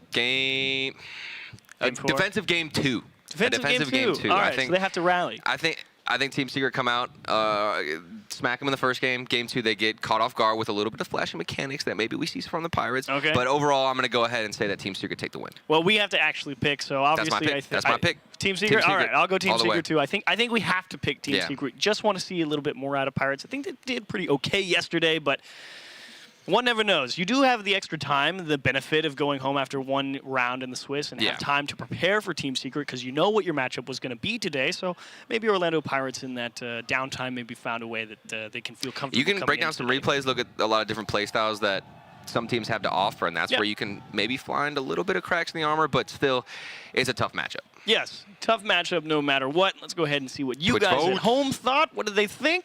Okay, there it is. Yes, the love is there. 60-40. I'm happy with that. Are you surprised at 60-40? I was thinking maybe a soft 30, but I'm surprised I was thinking an 80-20, to be honest with you. I was thinking 80-20. I think realistically, this might be an 90-20, or 90-10, excuse me. 90-10. Dude, caster math always works out. It's hard. But I'm going 90-10 . That's my percentages. If I had to break it down statistically. I understand. Maybe even 95. Is that mean to say? Against the Pirates? Well, or is it logical? I will say if the Pirates win 2 games, then yeah, it's pretty mean. Okay. I'll agree with that. But if it's a 4-0, then I'm not feeling bad. Yeah, you can feel pretty good about that. 4-1, I feel bad. But 4-0. I am very curious to see how Orlando Pirates stack up to Team Secret specifically. For the reasons of South American teams, while they are like very aggressive, you see Furia going deep into major runs and making solid attempts at trying to win one of those majors, and curious to see how they perform in this World Championship. But South America is really starting to push the upper echelons of the placements. So to have them come out here and play a team like Team Secret, who's not at the same level as Furia, but from the same region and very comfortable with that same level of play style, I think this is a good litmus test to be like, okay, do you have the pace in you to be able to stand up and go toe-to-toe with a lot of some of these incredibly quick teams here at the World Championship? As we get into game number 1 between Team Secret and the Orlando Pirates, let's see what both teams have to offer. Math going to get demoed off the rip. And Skill Steal. Oh my, already. Look at the pace. This is what I wanted to see for the Pirates. It's not like I'd say I was underestimating them coming in here, but obviously giving the advantage to Team Secret. Don't expect much. Why do I even talk? Why do I cast a curse this? Well, you were fine. I was with you there. The pace I thought was a good opening, but it's the missed touch in the corner that Skill Steel's not quite expecting. He's thinking that pop is going to go straight down the middle and doesn't have the time to react. So Team Secret get kind of a gimme to open things up, but the initial 15 seconds, you're like, okay, definitely came out there ready to go. And that's the catch-22 of trying to play into this speed game where you match a couple of hits, you're able to get the flow going for a little bit, but then one mistake, one massive lapse in the defense, and you're thrown completely to the side. So an early lead for Team Secret. See how Pirates find a way back. Nice flick and a second touch. That one's going to be just off the wall. Follow through by Math. 2-0 Team Secret. Now the defense starting to fall a step or two behind here with Sad cutting them apart. Oh yeah, and this all comes down to the follow-up here. You can see where Math was lurking in the background, waiting, holding that position, and then immediately whenever the opportunity came, he strikes and he gets the goal. Second one here for Team Secret, and not the best start for Pirates, but obviously this is game one. You're going to get used to the playstyle and look forward to seeing them adapt. Skill Steal wanted it down to the floor, was hoping to maybe have some support behind him. He went for the bump as it's Knight 1-on-2 towards the backboard and controlled by Snowy. Got a little bit far away from him. The boost could be a problem for the Pirates on defense here as they do have to spend a lot of it and they don't have much to spare just to go up and fight for the ball. And it's kind of resorting to them just kind of being forced to punt the ball away and see if they can track it down. The last man rotating back in from Darth. Couldn't get the save, but it was actually off target, so he didn't need to. But there's a lot of space, and I think Team Secret have the right idea, knowing that they're more dominant in the air. So what are they going to do? They're going to bring the ball up, go for some flip resets, try and keep it to themselves, and in that way you can starve out a lot of boost, forcing the Pirates to go up and meet you in the air. Darth looking for it back to himself, and Team Secret not even going to give him the chance to try and convert that one. Again, Snowy going to be looking for a little bit of help, and now you really have to start to look at the structure of Pirates whenever they get on offense. Are you just fighting for possession, or are you really trying to score it? It's Sad. Gonna lift one over the last man. 3-0. Secret starting to run away here. And he does it all by himself. You can see Math was actually going to go for a demo, but Skill Steal actually jumped early, which was great on him, but couldn't get the proper read to know exactly where Sad was trying to carry it. Yeah, really beautiful adjustment from Sad, because it looks like he's about to kind of start pushing it out of net, and then just to swing that nose back towards the middle and give it a little poke up. Great control. As Math trying to replicate the feat. Sad playing support. Has the flip reset. Stretching. Actually comes up empty. Snowy will come cleared across the goal line. Oh, so close to number 4 for Team Secret. But with 3 minutes left, I mean, I wouldn't be surprised to see Team Secret kind of just sit on the back line a little bit and say, okay, get through 2 of us if you want to score goals. Exactly, and this is where you can get comfortable. If Pirates don't find a way to break out and one player is enough, almost. Are you taking it of your Pirates? Yeah, I'll take anything that they happen to give me. As that's taken away off the backboard. Here comes Snowy. Left side. Math is not quite able to get there in time. Pirates will get one back. Coming out huge. They utilize the backboard, and it's with speed. Darth able to outpace the defender, and then a nice slot past Sad, able to get the first goal. It's a really measured approach there from Snowy. It's like he just knew. He's like, it doesn't matter that you're coming out. I know I have you beat. It's over. It's over, man. Why are you even coming out the net? Just drop your controller. Just really making sure that he was going to place that ball properly. So easy to just boost straight at it and not really think about where it's going. And that does make me feel good, too, about the Pirates and their position here in this game, because if they are going to take a game or potentially keep it closer, they're going to need to find a way to punish. They did that previously, but here comes Team Secret down the other end, getting a punishment themselves. It's Knight over Darth, and then Steal didn't want to rotate back into net. Maybe went to go get boost instead?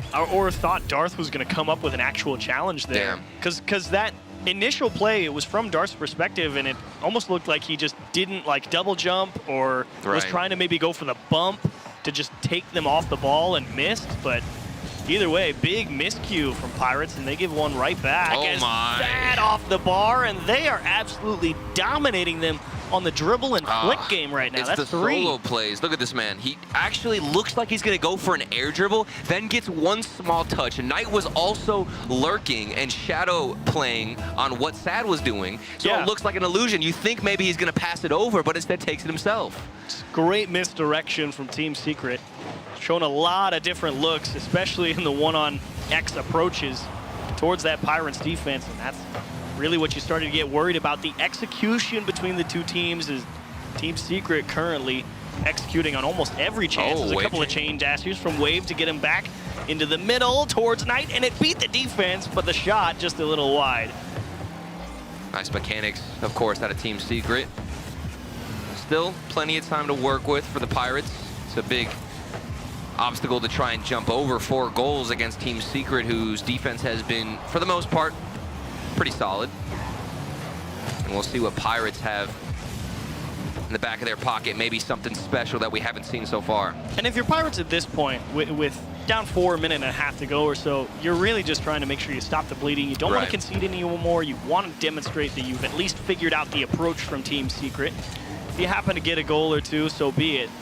But you want to feel good going into game 2, knowing, okay, now we know what we're really up against. We want to make sure that we can at least lock it down, as that was a nice pass, but unable to convert. And there's always that common approach, too. I mean, what we're seeing from Team Secret, solo play after solo play, for example, take Knight here. He's keeping it close, and look at how we got an immediate challenge from Snowy. That's the adjustment you wanted to see from Pirates. If you see one player with space, assume he's going to go for a solo play and try and make him make an early flick so that way your teammate following up can get a better clear. Sad does find the follow-up, and with 42 seconds left, we got 6-1 in favor of Team Secret. And they did pretty much that. Darth was forcing Matt to kind of show his hand. It's just this dismount from the backboard on Snowy. Had to kind of take his best guess on where he thought the shot was going to come from. Overcooked his approach, and they find themselves down 5 with 40 seconds left. So definitely a nice, comfortable win for Team Secret here, but the real adjustment you need from Pirates is you can't allow all the solo efforts to make their way through. There was, I think, 3 or 4 goals that were just solo efforts, and you have to find a way to stop those going forward, because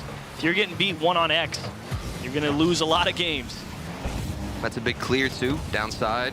But, of course, not going to result in anything special. Another pass across the field. I like the idea, but nobody was there. Snowy's now in a 1v2 situation off the backboard. The double tap, he does get the save. And with 10 seconds left, I don't think we're going to get a 7-1, the classic. It might go to game 2. Darth, well, he might get it. Hang on. Oh, it had to bounce the wrong way, didn't it? It just had to kick back into the middle.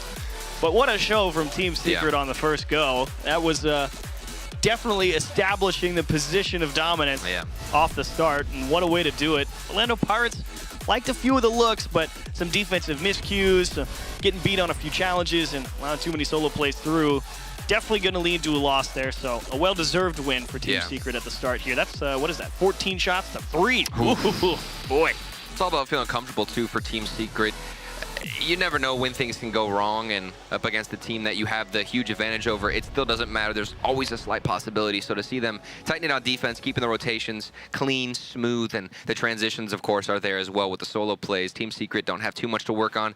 Now, what they have to focus on is just maintaining this pace. Yeah, absolutely. I mean, I liked the pace that we initially got from Pirates. I think what really threw them off their game, because I think the start, that first 15 seconds, like, I like that. They were like, okay, we're going to go get aggressive. We're going to go fight for the ball. I'm like, good. That's what I'd like to see. Exactly. But when you're trying to play that and you immediately concede, I mean, that has to just throw a huge wrench into your gears. Like, okay, we came in here trying to go toe-to-toe with them, and we instantly got scored on, and you had to kind of just, like, back up there a second. And that's what I was saying coming into the series. The play styles kind of have to be opposite of each other. If you see Team Secret, which they are doing, going for solo plays, keeping the ball in the air, you can't try to match them with that play style, because I don't think they're quite there yet. So what do you do now? You focus on your defense. Maybe instead of opting to go up for the challenge early, you stay in net and hope you can get that pre-jump shot save. The question is, do they have what it takes? The counterattack game? And we shall see what Pirates can do. It's interesting because we talked about it right before this game started. You know, they're both teams that are incredibly used to dominating the field in terms of applying pressure. So for a team like the Pirates, who's been, you know, #1 in their region essentially all year, and then you kind of come out here, get put on the back foot, you're not used to playing a counter-attacking approach. And you're like, how do we completely shift gears and just not run a game and just let it come to us? It's a huge gear shift to try and find. And you fall into habits as well that aren't beneficial for you, because you're not being challenged as much on the defense. So that gives you time and space to be a bit sloppy. Maybe the big booming clear down the other end will work against most teams that you're used to competing against, but you come out here at the World Championship. One big clear isn't going to cut it, and neither is an inaccurate shot, but the second follow-up is far more accurate. There we go. This was a great transition. Snowy finally able to win a fight, forces Sad to play in the net. And the shot from Skill Steal would have liked to convert it, but that's okay. Darth was there to place it in the spot it should have went the first time, and there was no chance the defense is going to save that one. Excellent shot. This is how I saw things happening. Breaking down. The first game, a stomp from Team Secret, but Pirates in the second game figure things out. They calm themselves on defense, no more panicking, and they can push forward, and that's what we've seen within the first minute. And now, finally seeing them get some offensive pressure, but quickly down the other side is Team Secret, and a big whiff, maybe a follow-up. No, it saved the defense from Pirates strong. There we go. Definitely seeming to have found a little bit of room to settle in. Turtle played this game. He knows what it's about. That's right. I'm used to being the team that's, you might be getting stomped, okay? That's what I'm used to. That's not true.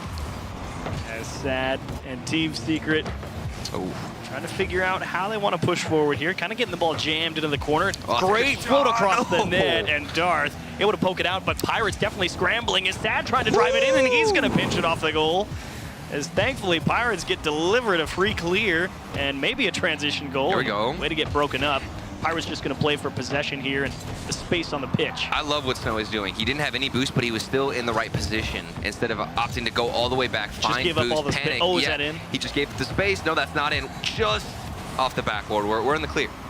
Close call for Pirates. But I definitely agree. It's very easy to just give up all that space to the opposition for the desire of a boost. And this time, they lose a challenge in the midfield while they're out in the corner trying to grab some. And Pirates just lose the challenge game and goes exactly the wrong way while Darth is racing back. That's beautiful. That could have easily been a shot there from Sad, but instead he saw his teammate on the far side, knew it would be the smarter decision, and just lightly slid it across the net, all tied up, half the game to go. Great recovery from Secret off the kickoff. There's Skill Steal to give it back to the Orlando Pirates. Fist bumps all around. He said, guys, come on, give it to me, thank you. And I did hear them get loud. The first goal, you could hear them getting a bit hyped there. I didn't realize this was the replay. I thought that was the third goal. I didn't realize that was the replay. Jeez, you're losing it, man. You're losing it. The vision's going down. Why do you even wear glasses? You might need to change your prescription. I have no idea. Oh my, almost a Team Secret kickoff goal. And a good recovery as well. Dumped out, and great recovery from Math, but Snowy kind of just forced to punch that ball into the side and hope they can reset here. As there's a bump coming through on the goal line, bouncer into the top right corner. Team Secret get physical. Somebody should have been on the backboard here. I believe it was Snowy, and then Sad smacked him out of the way, and that ball was just bouncing off the backboard right into Knight's hand. Yeah, and Math coming through the goal line as well. Both players on the floor having to react to that pressure and just couldn't handle a strong bounce shot all the way to the top corner. And so Team Secret, in fairly short order, find a way to equalize. Ball to Knight, can he reach it? He's got the space, and that's straight down. Nice catch from Math. He's going to have to improvise a little bit to try and score it. I think he would have liked to have kept the power as the pinch across the Pirates' net. Going to get punched out. Now what does Skill Steal have off the backboard? It's a bit predictable, too programmed, and Math is able to get the counterattack. He had the follow-up with the save, that one individual touch from the Pirates, still keeping them tied. Oh, close call again. Gotta be careful you don't just give one back, and that's exactly what you're worried about. The idea, I can see it, he comes out of the net pretty early, but just doesn't quite respect that Knight has more to this one. Skill Steal thinking he was going to be able to go and steal the ball. That's so difficult too, because you see Knight behind the ball, and even from the perspective of the goalkeeper in that situation, you're not sure where the player is. He could have been hiding behind the ball. You're unsure of the boost amount, if he's going to go for a fake, if Math is going to get this flick into the net as well. Doesn't find it. Still a one-goal game for the Pirates. Just need to find something. And that's the difficult situation with these solo plays of Chiefs, predicting where Team Secret are trying to move and utilize that one flip. That's what Team Secret has definitely made their bread and butter with in this particular series. Great execution on some of the individual plays that Pirates have definitely had to try and figure out on the fly. And unfortunately here in game 2, it may cost him a second game in the series as Math one-on-one huge block from Snowy, but is it in any scoreable spot? Unfortunately going to come straight back down on the wall. And Skill Steal just needs to dump this mid, but Snowy's all the way back. Could have been getting pressured by Knight right there, who recovers, throws it into the middle. Math is hoping that his teammates will come through and secure this one, but 40 seconds left. Pirates about to give everything they got to try and find an equalizer. You know, Chiefs, you get so used to playing a defensive style that that third man doesn't want to overcommit or even extend themselves forward, and you miss opportunities as the ball rolls across that midfield line waiting for a shot. Ooh. Speaking of shots, there comes Darth with a fireball into the corner, saved out from Team Secret. Beautiful save, but not done yet, as once more Pirates trying to find a way out of their own half. Darth trying to get physical in the midfield, trying to open up a little bit of space for transitions. As Snowy, no help anywhere. Everyone's off grab and boost, and they give him one. It's gonna get own goal. Knight, he gets to collect with 2 seconds left. Everybody from Pirates is off doing something else, and they were just like, hang on, he got the ball. Oh, and Darth, you feel for him. He went for the pre-jump. You expect it to be on target with how good Team Secret have been with their shots, and there's not much you can do with it. Ended up falling on it, and then of course, the own goal, the painful way to end game number 2 as they put up a really valiant effort. That was tough. That felt doable for Orlando Pirates. Unfortunately, though, you just give one back on that solo effort, and it's like, now they have the lead. And then you get a couple of really nice touches, and Team Secret make that beautiful save in front of their net to keep things in their favor by 1 goal. And then, of course, you just collapse in the final 15 seconds. There was a moment where I was in my brain thinking Pirates can do this, can take this game and really prove it to not only everybody watching at home who might be doubting them, but also Team Secret. And while they lost this game, I still think there's value in keeping things close for at least half the game, because Team Secret know they can't just take it easy. They've got to put up a fight, of course, themselves and sit up in their chair. And they are doing a good job. I mean, if we're talking about things that Team Secret are doing well, ball control, been absolutely phenomenal. Can you make an argument that perhaps they're having a little bit too much control, as currently they're... Look at the hand sign, the movement. Orlando Pirates is like, all right, guys, we're going to get this clear off the backboard. You're going to cut out to the right side of the pitch. So about the curve of the ball, okay? No, but actually they're probably utilizing some better strategies than us. We could even imagine. But Team Secret, on the other side, so much space that they've been able to capitalize on with excellent ball control. And you could make an argument that, okay, maybe there's some type of breakdown and rotation from Orlando Pirates that's giving up that little bit of extra space. Maybe they're losing the boost game. Could be any number of reasons. But you cannot say that Team Secret have not executed when they have been given extra space. Oh, no, he saved it. That was going in. He tried to steal it. And Team Secret going to have to try again here at the start of game 3. That one's off the post, and Matt's just going to go into the corner and try and buy some extra time for his teammates to reset. Target practice for Team Secret within the first 20 seconds. But nobody able to find that one finishing shot. Pirates down the other end. Darth looking for a pass off the backboard. 1-2 connection, but immediately given away. And look at all the space from Knight. Snowy, I've found, in that third man position, doesn't like to push up too far and be aggressive. You'll see him taking a much more passive approach. It can benefit him sometimes, but if Team Secret are aware of that, when you get caught out, you're just giving him space to do things like this from Math. Great win for Math here in the box. Again, it's this car control straight down to the middle. Sad quickly there to cover up in support, and Math has had the time to recover off the bounce off the ceiling. And honestly, if you're Snowy sitting there in the net, you're just watching the ball go up, down, up, down, up, down, and you have no idea where that shot's coming from. And to top it all off, placed into the top corner. There's been some weird misdirection, too. Very unfortunate for the Pirates. They're in a slower position, and that ball will get pelted against their car, and it bounces into a favorable position for Team Secret. So that can be frustrating. Definitely something that could destroy your mental game, as the second shot from Knight does fall in. And the only real problem here is not necessarily the pinch, it's the misread, not from Snowy, but from the person behind him coming off the backboard there. Got to be able to make sure you close down that angle. You have to make contact. You can't be so concerned about making sure you tip it around to beat the attacker. The first priority is making sure you actually get the touch on the ball, because when you start getting greedy for going for the perfect touch, when you don't execute, you end up giving an increased lead over the... And in this exact situation, Team Secret, like, yep, you missed. And not a lot of players want to fall into that play style where you're actually admitting defeat. You're thinking, okay, I can't beat this player in the one-on-one or even with my first touch, so I just have to try and equalize. You have to swallow a lot of your pride in that instance. And for Pirates, they might not be used to it being so dominant from their own respective region. Do we have a rule 1 in the net? We do. And it's disrupted skill steal.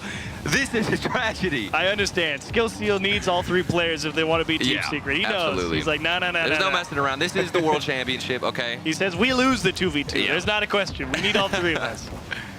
A 2v3 they would like, though. They would like the 2v3. I don't know but what kind of rule you could get into that would result in that, but there might be something.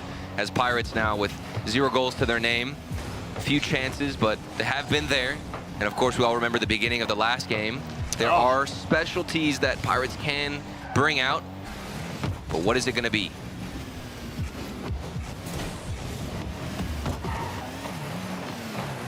As we see Team Secret happy to play a little bit of punch the ball into the orange corner and see where it goes from there. Again, here's all that space that Team Secret trying to capitalize on, and right now it kind of seems like they're just throwing themselves at the ball because, I mean, they've got so much space, and it's a nice fake from Skillsteel to get around Knight. Math, excellent command to keep this one away from all the waiting Pirates players and not make anything easy. We haven't seen any demos out of Pirates until now. Snowy taking out a player. I don't think they've even been aggressive enough to get a chance, and I'm taking a really close attention to a lot of the corner boosts of Team Secret. I won't even see them getting stolen, so when they do have space to work with, they've got also a full tank to go and try and bring some action towards the Pirate side. Some issues with the communication here from Pirates. Starting to get a little double committee and in each other's way, but they do recover. Okay, they recover enough to concede. I take it back.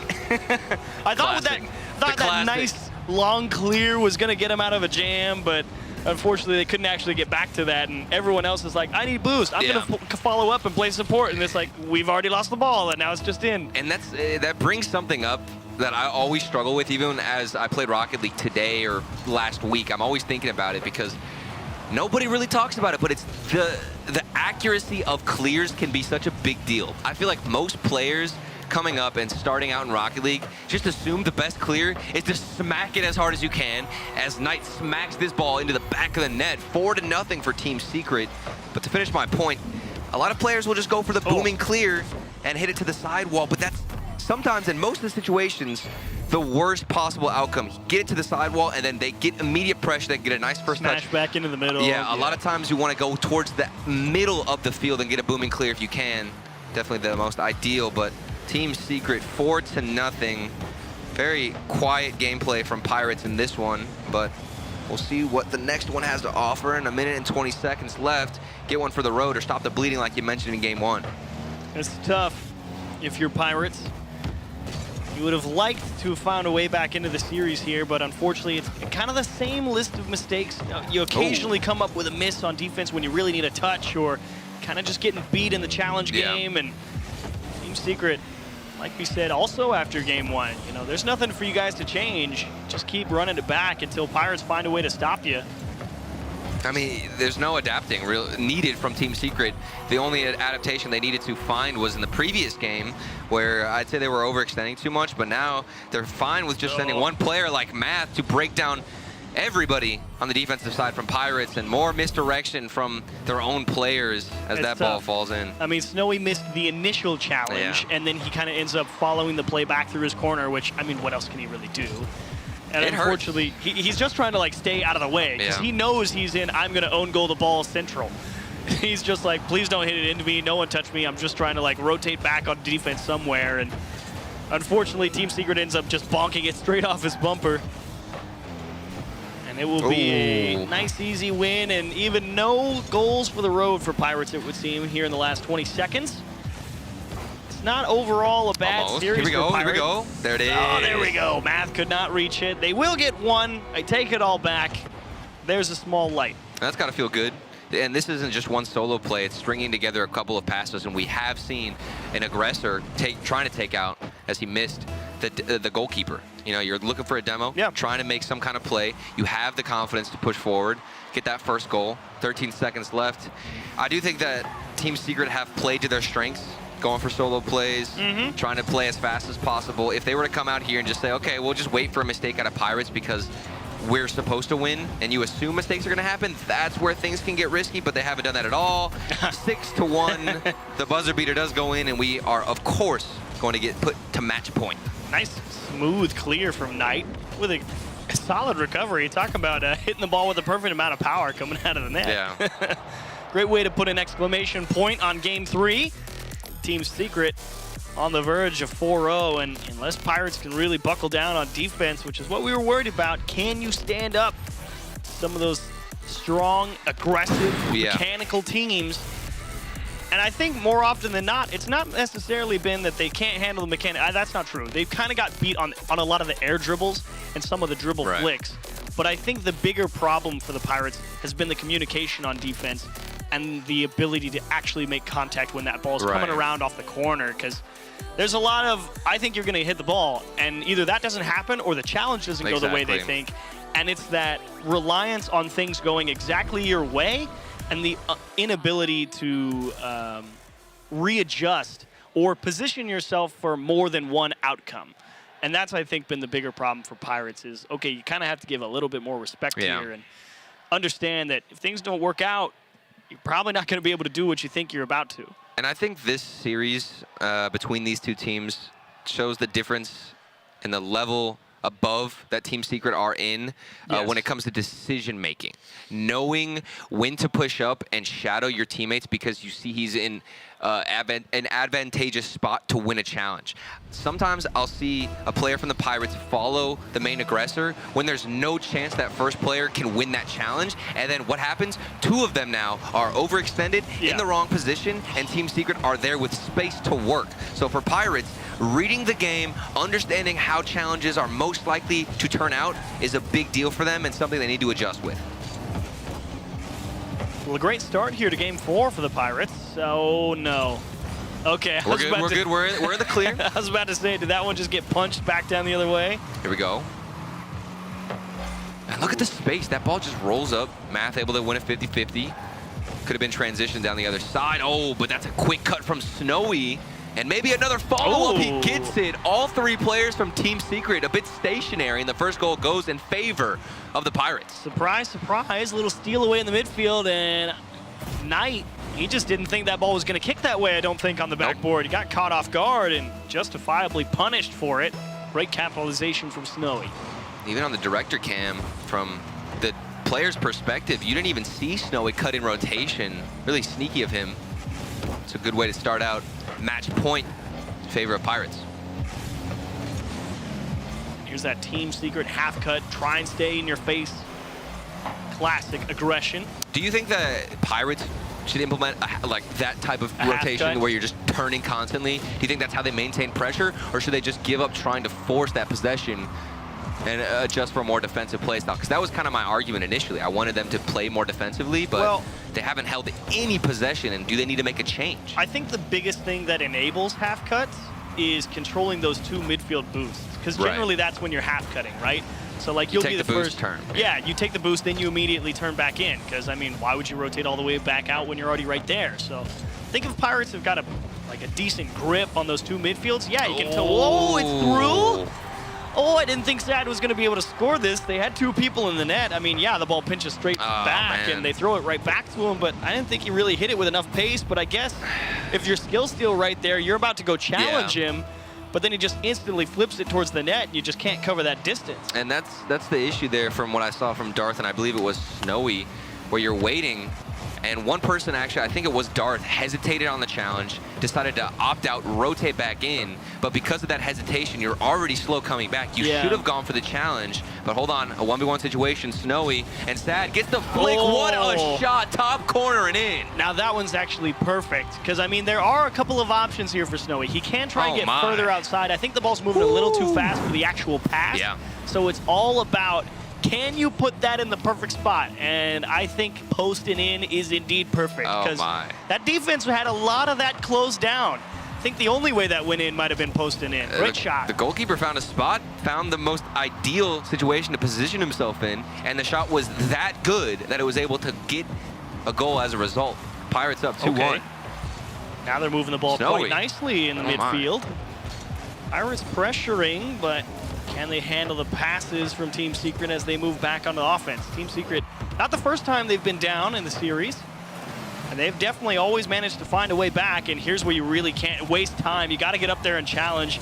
yes, you don't know what they're about to do, but at the same time, it's better to force them to show this you. is it. 2v1, 3v1. What are you going to do? Going for the bump. 2 players tried to, but none of them got contact. Huge defensive stop from Team Secret. Keep the deficit to 1. A little misdirection from Darth, and Team Secret firm grip on their own half. They look like they're going to get a game. Pirates, so much possession. They're turning in the midfield, but then as soon as I speak about it, Math gets that midfield boost. The goal's wide open. A demo comes through, and that's how quickly the tides can turn. They just break back. Skill Steal going for the block, and Math really cool. You on the ball. I'll just turn back around, grab this midfield boost, and everyone's going to be too far forward. What you were talking about, you start trying to press, and then you're overextended. You leave it in a one-on-one, one-on-two, and they can't pull the rabbit out of their hat like Team Secret. Kickoff. Beautiful kickoff, but Math ready for it this time. You're in position. You had some possession, taking the midfield boost. One big clear down the other end, and Team Secret able to punish. I would be worried had they not gotten the demo.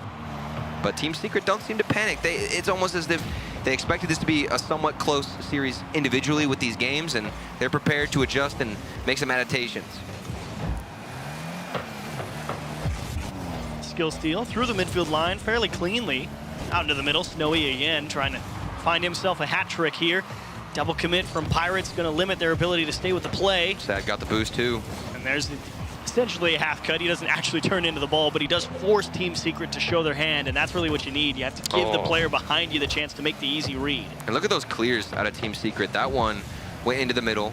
A big miss too from Pirates. Sad's driving around and slipping in between your defenders, but a good steal from Skill Steal. No pun intended, and Snowy's able to take this one down. And it's funny because that does give you a kind of the duality of the subject, because you want them to be aggressive and go and challenge it, but it's a little bit different when it's an on-the-ground dribble right there, because you can get flicked on real quick.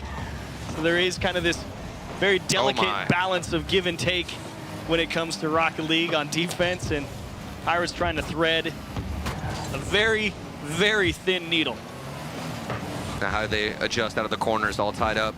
There's some space to work with. Sad able to move down. I don't think he has any boost in the corner. Does get stolen, so nobody's able to move forward, but it is going to be Knight who takes possession quickly and confidently. And then a big win on the 50-50 from Math, but nobody's in position. What is going on? This game has slowed down immensely, and we've gotten our hands on a dribble. Pirates really struggling to make solid contact on their half. It's really allowing Team Secret to come through and command a lot of space at the midfield line, but still able to fend off black and white at Team Secret. Here we go. Are they going to go for 0 seconds? I think Do they all are. let it fall? Matt's got boost. Oh, they smashed it towards the goal! And it bounces. Oh, man. I don't think Pirates thought they were going to keep it up either. Both of them just stopped and or went for boost. But wait, this is a good kickoff for Team Secret, going for the 50-50. Boost is in control of Pirates. And a big clear out. Knight could end it here with something off the backboard. Some magic. It was saved, and Pirates able to keep this out. Oh, it's sad. That's the right place to put it. Huge gap on the backboard. Unfortunately, doesn't hit it strong to get it back into the middle. And Pirates have an opportunity to recover here. Oh my, big miss. Picking up right where they left off in regulation. Gonna knock them down in 4 straight. What a show from Team Secret. Again, it's the miss on defense, and you just hang the person out to dry behind you. And Team Secret jumped all over that type of miss all series long. And that's a scary camera angle there, where you can see all of Team Secret just stone cold, no emotion after taking that win. They are here and expected, obviously, to win after that reaction.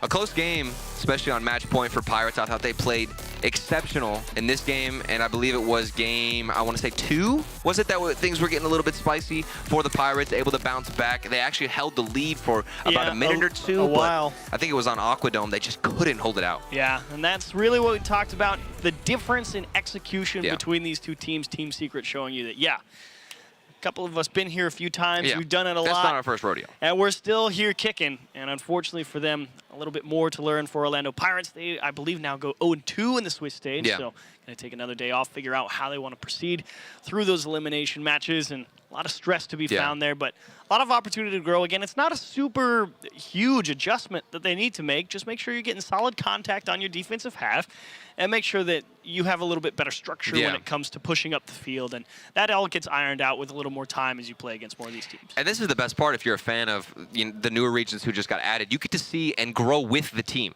This is literally one of the best parts and times to be a fan of Rocket League because you can witness the growth, witness the difference that this team is going to make with the experience they're gathering here at the World Championship. Wouldn't be the first time. And you never know, maybe an upset does come out in the next series for them.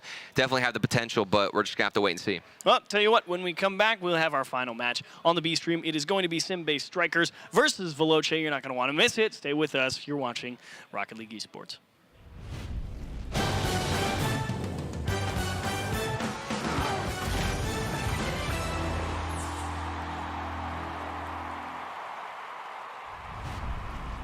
We have to tell everyone that we just switched to Verizon's new Welcome Unlimited plan for just $30. I've already told everyone. Wait, did you say Verizon for just $30? It's their best unlimited price ever.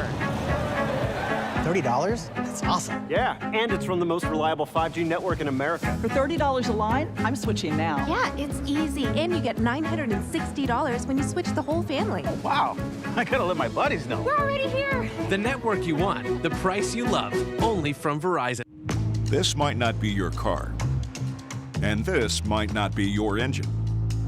Maybe this isn't your morning routine. And maybe these aren't your coworkers. Perhaps these aren't your standard driving conditions. Far from it. But this is your oil, which means you're one of us, doesn't it? For serious engines, on and off the track, upgrade to Mobile One. The Bronco Raptor was built to climb pretty much anything. Dunes, rocks, even ranks. The Bronco Raptor, Rocket League Edition.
After calling tactical timeout, things worked out very well for them. They were able to kind of slow things down, play a more controlled game. And I mean, you talked about SSG's pressure offensively. That was completely diminished. They only had 3 shots. Again, with these two rosters the way they are, they've played 5 times before this. SSG won the first 3. Version 1 took the last 2. A best of 5 that went to Champions Field, and a best of 7 most recently that went to Champions Field in the spring. They know they can beat this squad, even down 0-2. And now, they are one step closer to equalizing as we look back at the Mobile One high-performance replay and see that redirect from Calm. That's starting to get him going. He's been quiet physically, but he's made his presence felt as this series has gone on, including the dagger there. 5:25 to lead all scorers with the hat trick as well. 4 goals in the series now for Calm. And now for the Space Station Gaming side. How do you stop Calm? Because kind of like Arsenal, once he gets going, it's like a boulder rolling down the hill. You ain't gonna stop it just by standing in front. And Calm, he seems enabled, especially like 3 goals, 8 shots, 7 demos. I mean, just having a spectacular game 3 and a big game 3 too. Pressure's kind of on. You got to think about it. You're making a play style adjustment. Tactical timeout comes through, and then Calm able to pick up version 1 by himself. He's flexing on him. We're gonna need to see a little bit more of that muscle if they want to tie the series up. Calm's got 4 out of the 6 goals for version 1. He gave up that corner boost. It was taken by SSG and almost turned into a goal very early on here in game 4 at Utopia. Now it's Reddles trying to twirl through. Didn't have a lot in the tank to work with. Beast mode, a backflip after he realized he's beaten by Arsenal with nothing in the tank. And it's just a battle of attrition as that shot rings off the crossbar. As a challenge that ended up almost in Space Station's net as Daniel just throws this one away downfield. Reddle's still getting harassed downfield by version 1. Finally, Calm will get away, and Torment will bring it in. Yeah, but I mean, it's that type of play from Calm that slows things down so much for SSG. They were able to do so well in the earlier games because they had that offensive pressure, because they were out shooting and out demoing version 1. But when things change, I mean, the tide of this one has shifted so back and forth. Once SSG stop, it just feels like they tend to fall apart as well. They play it much more quieter. And I know they're looking to get back into that. It's why this series is so interesting to watch, because these players, I mean, they play so much alike. And there's so much familiarity between the two. Look, neither side is going to throw something the other hasn't already seen from them. It just comes down to who executes. Calm trying to do just that, and it's hard to do that when you get demolished from behind, as Reddles just did.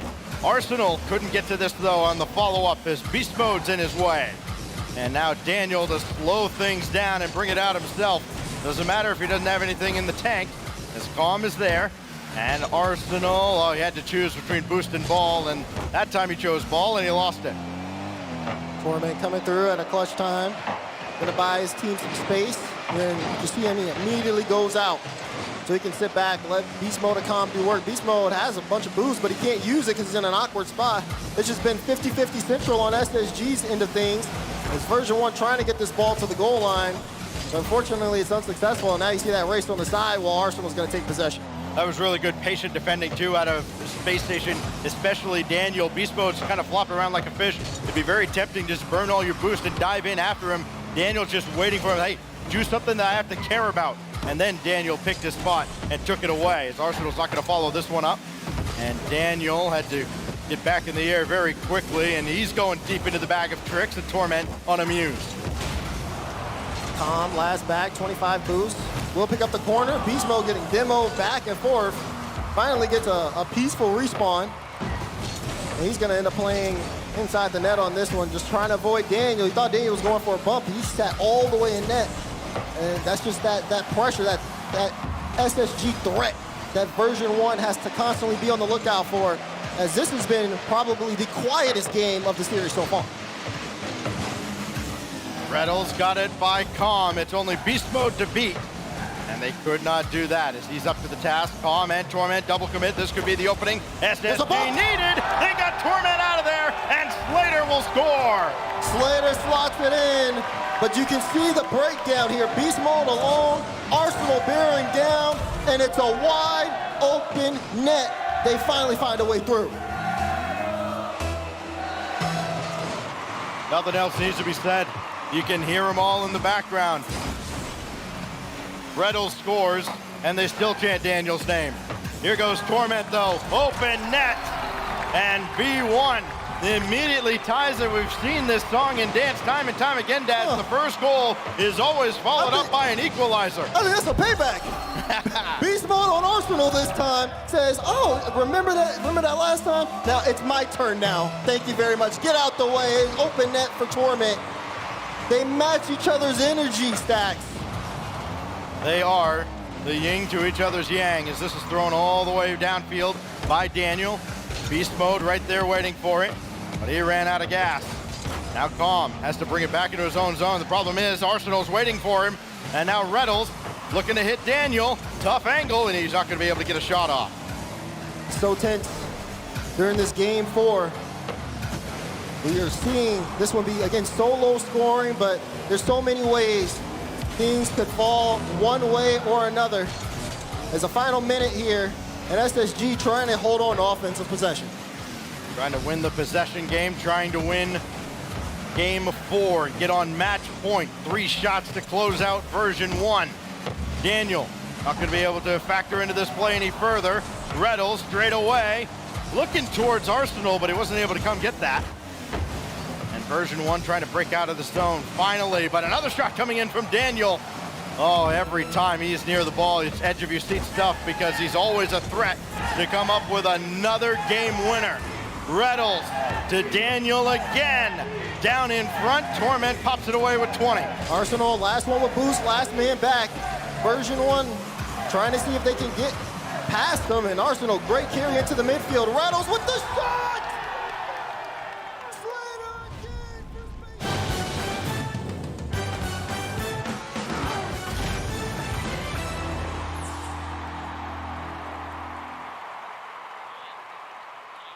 Hello, everybody, and welcome back to the Dickies Arena in Dallas, Texas. You are watching the B stream here. Myself, Achieves, and Turtle. We have finally made it. It's right. You're correct. It is Fort Worth. It's not Dallas. I'm sorry. That's my bad. That's my bad. That's true. That's true. I can get away with it. But we just finished watching Team Secret versus Orlando Pirates. Correct. And now we are about to see our final match of the day. It is going to be Veloce versus Senbei Strikers. And I liked watching Senbei Strikers yesterday. Yep. Yes, they kind of got pushed around a little bit by Optic Gaming, but in general, able to keep pace with them and make them work for their meals. So I like their chances here against Veloce yesterday, who at the end of the day also kind of struggling to get the offense rolling. And I believe Veloce also swapping out Twist, who was subbed out for Impressive yesterday. Correct. And now Twist He's will back be in. back. He's back in. So it's been a hectic day, hectic for the roster. And I actually got to cast our matchup, KCP versus Veloce. Veloce were very flat. They had a lot of basic fundamentals down, but for the most part, they were flat. So they couldn't seem to get things going on offense. Nobody wanted to step up. And that's something that I actually ended up seeing today with KCP earlier on. So it was back and forth. A lot of teams didn't really know how to get situated or find their comfortability, but overall, through time, they managed to get something going for the team, and that's what we hope to see out of Senbei Strikers, because they definitely have an uphill battle to climb. And we'll go ahead and take a look at the rosters. As you can see, Veloce, of course, having Twiz. It used to be Impressive. Now Twiz is back in, who used to and actually was the main striker, highest goals per game and shots per game for his team throughout the spring split. So he's going to put in a lot of work and maybe lift the pressure that's on SMW and Senzo. Yes, and of course over on Senbei side, Tenhao, Sig, and Realize. You guys saw them yesterday, and again, they had a pretty decent defensive capability against a team like Optic. You know, having to fight off people like Mist and things like that is no easy task when Dries and them are all bearing down on you. It was tough out there for Senbei, but they looked okay, and yes, summon it. The shades, the shades. I haven't even seen the shades. That's what I wanted to see from my boy Senzo. As we take a look at the Veloce roster, this has been... It's been a treat to watch him grow as a player, obviously coming in as the substitute on Sandrock Gaming all the way back in fall. Yeah. And then to see him have his own team represented here from and for Veloce, it's a treat to get to see their growth. Yeah, and SMW, of course, there in the middle. And finally, back in the lineup, it's Twiz. He's there. Returned to the pitch. He's ready to go. And I'm curious to see what Veloce looks like with Twiz back on the roster. I couldn't really... I think they'll be better because they needed something. They needed... Nobody wanted to take the initiative. That's what I noticed. They all wanted to play the third man. Meanwhile, on the other side, there's obviously one name a lot of people recognize, but the other two have a lot to prove for themselves. Yeah, I actually really liked how Tenhao and Sig looked yesterday. I think Tenhao getting involved a lot in the assist category specifically, and Sig also a decent enough put-away guy. So I'm really hoping that Senbei today able to be a little bit more in control of the game. They definitely had to play a lot of defense against Optic Gaming, but like I said, I felt pretty decent about how they looked on offense or on defense, excuse me. They didn't really get in each other's way all that often. It was just the amount of pressure that they were under for the entire duration of the series was simply too much. So hopefully today we get to see a little bit more of those offensive muscles get flexed for Senbei Strikers. So this one I think will be quite interesting. And I'm curious how Twitch chat is going to vote when we get there, because I have no idea. You don't really know what to make of them. I mean, Veloce looked a little shaky yesterday. They've made a swap for Twiz to come back onto the starting roster. Senbei Strikers, you didn't really get the best look of what they're capable of, and this one really does feel like kind of a toss-up in terms of who you feel can win. And of course, there's still the mainstream going on with a crazy matchup of V1 and SSG. I'm not exactly sure how that ended up because we got this crazy matchup coming up. And of course, got to enable that squad mode, make sure you're watching both of them. But Senbei Strikers, I love the way that they play, and I think that they come out here and there's obviously some respectable names, some respectable talent on that team. But for me, Veloce with Senzo leading the charge, if they're swapping back Twiz, I think that does leave area to be damaged. Like, of course, you need to make a substitute. Things aren't looking great for you. Otherwise, you wouldn't have to do that. But I still have confidence in Veloce, just with what I'm seeing so far. Yeah, and perhaps that extra couple of demos per game maybe give them a little bit more opportunity to move around on the pitch with extra gaps.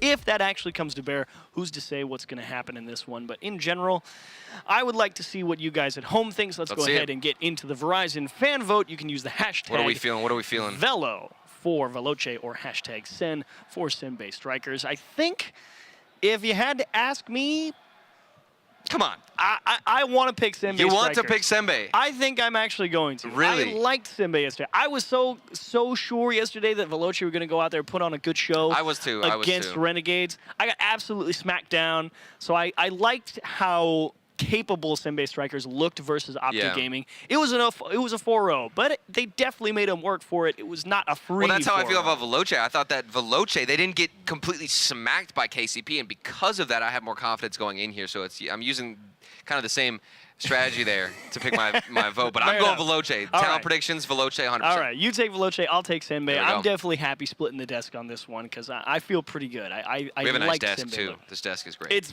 is nice. High quality. I'm sorry, I'm just throwing you under the bus. That's true. This isn't really a desk. This is really more the two-man podcast, but that's okay.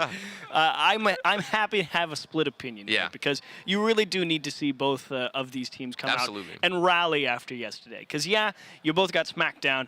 I think Senbei played the better game, and that's mostly why I'm willing to pick them. So I'm just really hoping that the offense for both teams gets a chance to shine, and let's go ahead and see what you guys at home thought in the Verizon fan vote. Here we go. Okay. 66 for Veloce. Kind of thought it may be a little bit more the other side, but everyone likes Senzo. It must be. Or they're thinking, nah, Twiz is back on the starting roster. Now they're fine. Or they're used to seeing Veloce. They're like, I haven't watched a couple seasons. I think Freaky is still on Veloce. We're fine. That's probably a lot of the mentality here. But 67%, I think that's accurate. I'd still give more of an edge to Veloce, but hopefully we get a closer series. And kudos to the Pirates, but I want a game, at least not a sweep. Yeah, I'm happy. It'd be nice. There's been a lot of sweeps on the B stream. Lately, I'm not sure there's been a game that's gone 5 on the B stream yet. I have to go back and look. But I know Spaceman I yesterday got 2 4-0s, so I'm hoping to avoid more 4-0s. You're the curse. I like you, Turtle, and I'd like to spend more time with you. Thank you. That means a lot. So I'm happy to see a little bit more. And like I said, I'm really just looking for the offenses for both teams to get going because I'm actually really not that worried about Senbei Strikers. I think their defense looked good. If anything, I'm more worried about the defense of Veloce because they got picked apart by Renegades. So if that offense is there for Senbei Strikers, does it have enough firepower to continue to break down Veloce like they did? Also, obviously, the question of how does Twiz look, blah, blah, blah. You know, that's what I'm really excited to see is Twiz, because for me, the Twiz is... They're playing a bit of a balancing act right now. They had Impressive trying to balance the two players, but now it's going to come down to Twiz on the offensive side, and I think that he has the stats to back it up, but does he have the performance here on LAN, especially if his mentality's been a bit shaky, to show up when it matters most, the Chiefs? Well, game 1 of another international matchup about to get underway. Asia Pacific North versus Middle Eastern North Africa. Let's go ahead and find out what's going to happen. This is the number 1 seed out of APAC North in Senbei Strikers and the number 2 seed for MENA Yes, in sir. Veloce. A lot of questions to be asked and potential answers to be found. Kickoff, here to go. Now, my question for you is, what is the role that we see Realize play? Like, I don't know exactly where he fits in on this team, to be honest with you, and I'm trying to figure it out myself. Well, everybody yesterday on Senbei against Optic, it generally was kind of just sitting there playing defense for a lot of the time. So, like I'm saying, it's kind of tough to feel if there's any real one driving force for either of these teams right now, since both of them had to play so much defense yesterday and couldn't really get anything going. It's tough to say how you can say, okay, how are they really slotting in and feeling good? But in general, I mean, Realize seemed to be kind of facilitating rotation. If I wanted to figure out how yesterday went, because it did seem more like Tenhao and Sigs were the two trying to push up, really try and make stuff happen on the offense. A bit of like a fire burner role. Yeah, exactly. Really filling in and making sure that everything is in its proper place. But so far, there's Realize taking the shot, and now a 2v1 situation. What a Tenhao bounce. forced to get something, and that He bounce missed. goes right over him. You complimented the bounce, and now we get to compliment the shot. I mean, that bounce was so good for him. I mean, it gets through the last man, but it's coming straight to you for you to get the clear and to come up with the miss there. That one hurts.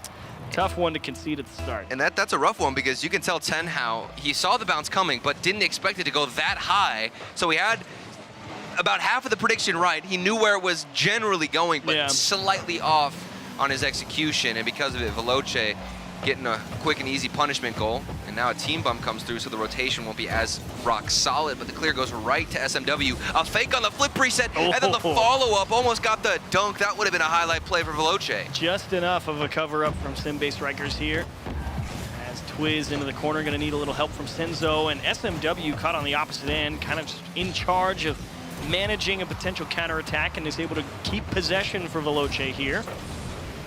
As once more, it does seem like Senbei strikers trying to figure out how they want to get out of their own half, much like yesterday.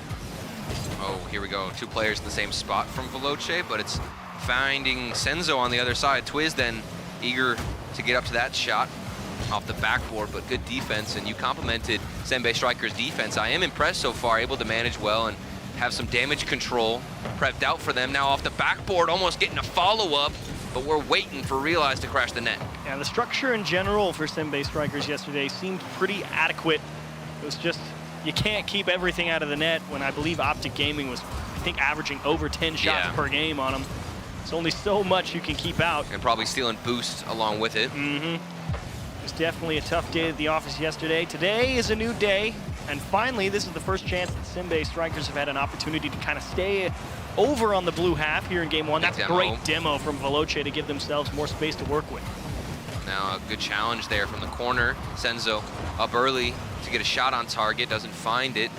And I still am impressed with this Senbei strikers defense. They have carried out a lot of very difficult shots that have been placed on their own net. Now a good transition, but Senzo turned the other way instead of out and unable to get a shot follow-up. Twiz still out there winning the ball back and forth, though. Tenhao really having a stretch to try and reach this. Needs the support and towards the net.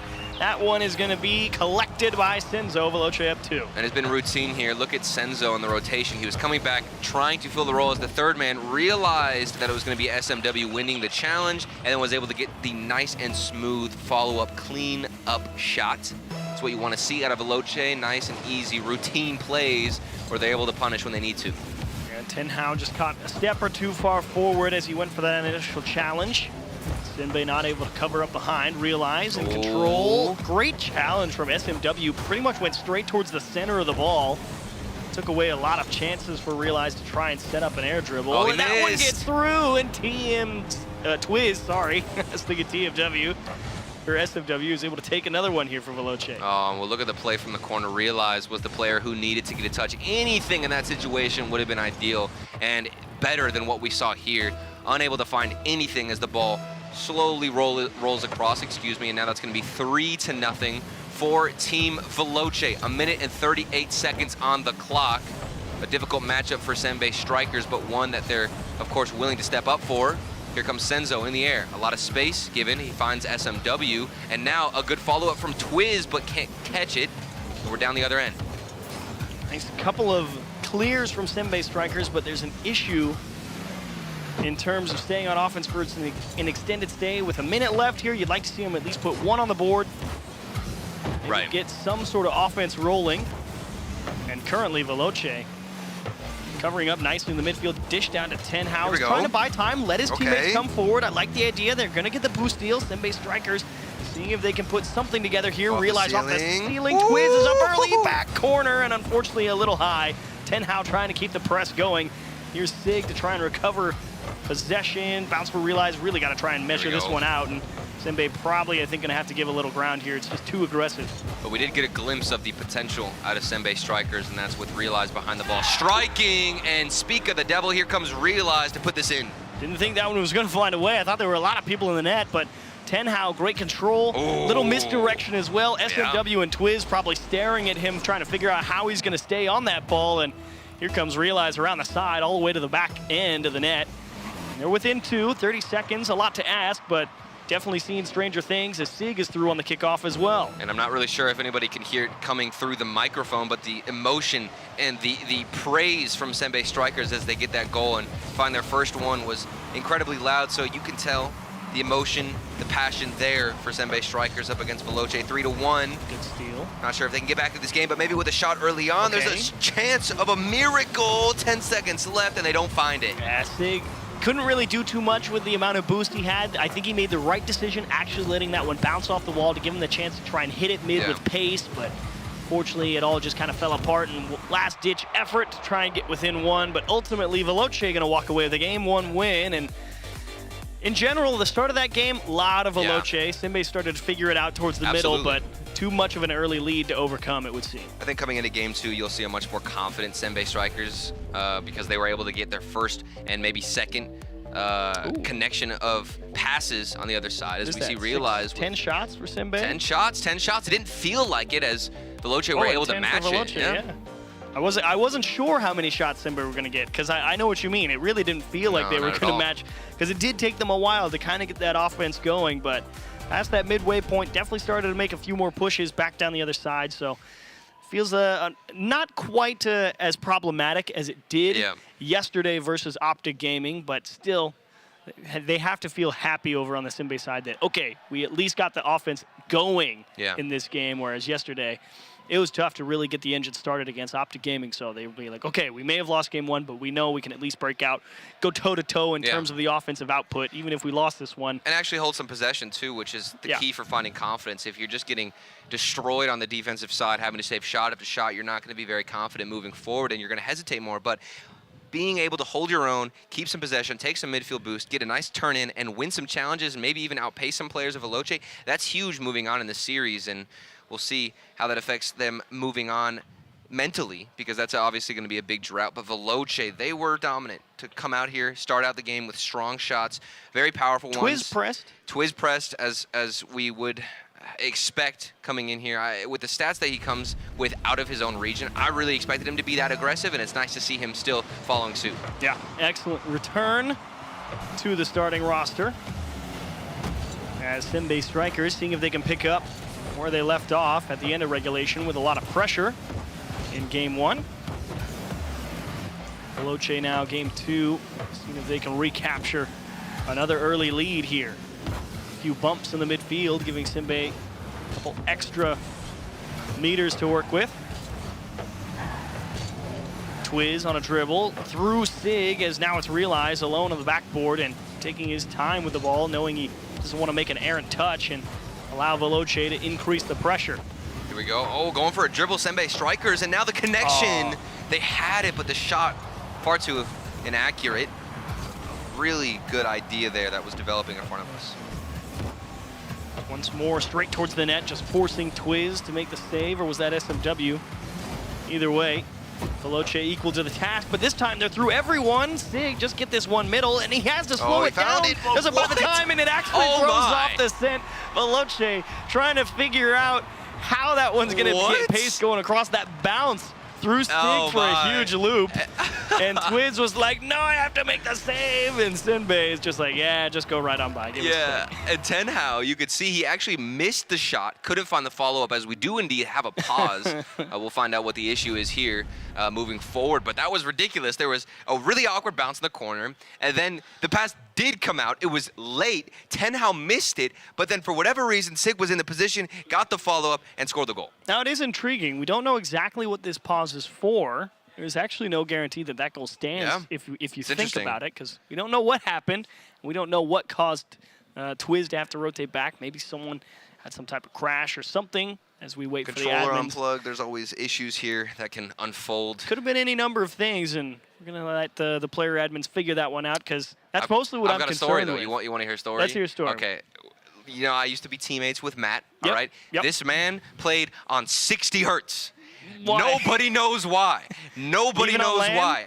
On LAN, Oh. he would deliberately change the refresh rate of the monitor from 144 or whatever it was Oh, at the time no. all the way down to 60, and it would Oh. completely destroy any other player that would come and play in that same spot. It was like he wasn't Because even no one's thinking about why. Exactly. And then you get on the computer, and sometimes the first instinct is just, okay, I'm good to go. Let's get into the game. Not realizing Why you're would the actually monitor playing be on anything less than... exactly. And sometimes that would throw players off. So that's Oh my that's an goodness. example of things that can throw you off in this situation, in this environment. Any number of things goes wrong on LAN sometimes, and as we let the player admins figure it out, it does seem that they Oh, we're figured back out. The in. goal does stand, so clearly nothing too disastrous for anybody. Senbei Strikers will stay 1-0 up as we restart here in Game 2. Here comes the 60 transitions. hertz. Oh. Dude, it was abysmal. I don't know how he played on it. Matt, we got to have a talk. Trust me, I had a lot of sit-downs with him about it, but it never worked. And now it looks like Veloce had some time to figure themselves out with that little break and are able to get a slapper in this one from Twiz. Yeah, it's not too bad of a clear from Sig in terms of the approach. The problem was the power. Kind of came out a little soft and floaty towards the midfield, and that man Twiz got to just roll up and give it everything he had. They're going to find a quick equalizer here in Game 2. Perfect kickoff, but realize, can you get through the last man? As unfortunately SMW, well and truly ready for it. Liked the approach from Senbei, but... Twiz. Oh my. He still has a lot of space to work with off the backboard, and look at that touch. Senbei Strikers, you are on another level, and so is that save, SMW. The execution of it, trying to see if he could get that all the way to the top corner on the opposite post. Flick a little bit weak. Senbei Strikers, 2 opportunities in a row that felt pretty good. It's just a matter of can you actually get it by the last man, as this has to feel good again, because you want to make sure that if you're Senbei Strikers coming out here going toe-to-toe, forcing Veloce to respect what They're you can killing do. it. I would say Oh my, another one off the crossbar, it's in. Realized you can't be stopped. Huge shot from Realize to find a go-ahead goal. And my. SMW, try as he might, I mean, you have to cover so much of the net there. The easiest touch probably going to be towards the middle or towards the same post. And Realize on the outside of the ball, just over the back shoulder. Veloce down 1 and still conceding a lot of offensive ground. Senbei Strikers starting to take the possession lead. Yeah, and I'm happy to see Realize get more comfortable. He's pushing up more on his own instead of thinking to himself, okay, I've got to hold the whole team down. I've got to do this myself on my own as that third man. No, instead he's actually being aggressive, taking charge. And as a result, he's downfield for plenty of clears that come his way. And with the striking ability that we've seen him show us and execute, that is going to be dangerous stuff for Veloce. Nice catch from Realize, just trying to hold onto the ball and force Twiz to back off and the give a air. little space. A little slow to go for Sig, and actually gets through everybody. Tenhau was thinking Sig had that one cleanly. How wrong he was as Veloce take advantage of all the space, and that's a big demo to try and relieve the pressure. Twiz wisely going to cut back into the play and keep things jammed here on the orange side as Sig able to rally on the respawn and reset the whole playing field. You can see what Veloce are actually going for. And this one doesn't fall in. You thought it was going to slip in, especially with the director cam. Couldn't see that final rotation coming out, but thankfully for Senbei Strikers, there was a player in position. And out of Veloce, I think it's routine. It doesn't look like they're exerting too much energy trying to go for some crazy solo play. That's a good first touch, but then still read well by Senbei Strikers. They're taking boosts, getting demos, trying to force Senbei in an uncomfortable spot, which it's working half the time, but there's still a save coming out like that one from Tenhau, and then they get the counter-attack moving. This is some unbelievable stuff out of Senbei Strikers. Defense was great yesterday. It hasn't taken a step down today. Even if it is kind of flying by, sitting there on a thread to make sure they don't bend but don't break. They manage hold it. on. This is it. One final minute, and Senbei Strikers can take their first game here in the series. SMW wants to change that and potentially get the equalizer. Big block from Sig in the midfield to keep Senbei in a decent position, forcing Veloce to work hard for every challenge, as that's towards the goal, and it's actually goal. Did that get own goal? I'm not sure. I'd have to see it again. Senzo towards goal. Sends it forward. Yeah, and this. okay, it was Sig. I wasn't sure. I thought his car looked like kind of blue, and I was like, wait, was that a Veloce player or not? But Sig just throws it off his own backboard straight into his own goal, and that one stings. Final minute of Rocket League. Definitely the most difficult. You have to maintain your composure and still stay tight-knit with your rotations. Unfortunately, Sig unable to find that, and we're all tied up. Veloce, they've got all the momentum in their own corner, in their own half, and they're coming out very strong. Another bump, and then a goal will be followed up from Senzo. The tides have turned quickly. Now the own goal really bites. I mean, that's tough. You just get pushed out, and Senzo is able to collect a go-ahead goal with 22 seconds. Last man back for Senbei, unable to figure out how to control the press. Here we go. SMW trying to put this game on ice, and he just might do it with Twiz's help. This one down in the middle. There's Senzo, denied by Tenhao, realizes slow to recover, shot behind him. Here comes Sig to template out to the side. Tenhao, you got one last look at it. This is it. Tenhao to the midfield, realize, almost got it, and it's still in the air. They can do this. However, one quick challenge from Senzo is going to finish game number 2, and even with the pause, even with the first goal, even with the step-up improvement from the defensive side of Senbei strikers, they don't come up victorious. Jeez. That one's tough. I'm just... That's pain. That's pain. I mean, you felt pretty good about it. You're up 2-1, and even though you gave one back, you were okay with it, and then just two pretty much back-to-back goals, especially when the equalizer is an own goal. That was the most difficult one to process. I mean, swallowing a pill that size and an own goal that is frustrating. And it kicks you while you're down, because you got scored on like 10 seconds later to give away the lead. And it hurts. That's a tough game to lose if you're Senbei strikers. And you just kind of got to buckle down, bite the bullet. But here's the thing, you've already got the worst thing out of the way. I mean, that is quite literally one of the worst results in terms of the final minute that you could have. So now you're able to swallow that. It's literally something that you would tell these players, okay, we got the losing out of the way. It's done. We've been there before. We know what it feels like. Now we can bounce back. And there's smiles on their faces too, which is a good sign, because after conceding an own goal like that, it's really easy to get into your head. Mentality slips up, but to see smiles on these players' faces, that's certainly a good sign. Did have to find a way to rally yesterday. Stayed in fairly fine spirits, and they are doing a good job whenever they get out in front. You know, there's something to be said about the energy when you play in a live environment, Turtle, I'm sure. There's this weird, it almost feels like physical pressure. I don't know how to explain it, and you can feel it weighing on your body, on your hands. And Veloce, there's no pressure on their shoulders or on their hands, because this one just slips in off the miss from Senbei strikers on the defense. And here's the other side of the coin, right? Yeah, you keep the smile on your face through a tough loss, and then 5 seconds in, smile's gone. The punch to the gut. Yep. That's gotta hurt. And it's frustrating, because Senbei strikers have moments where you think to yourself, okay, these, pretty clear and out there mistakes that everybody's witnessing, you think that they're done with, because a lot of times whenever a newer region gets put into the RLCS, they're not used to the speed, and it's very obvious what mistakes they're making with their rotations, right? You thought that phase was kind of over for Senbei strikers, but then under the pressure, especially at the World Championship, you can start to fall back into old habits, and that might be what's happening and what we're witnessing in front of us. Senbei, a lot of time here in Game 3 to find an answer to the opening salvo from Veloce. There's that same approach Veloce has had for the last game or so.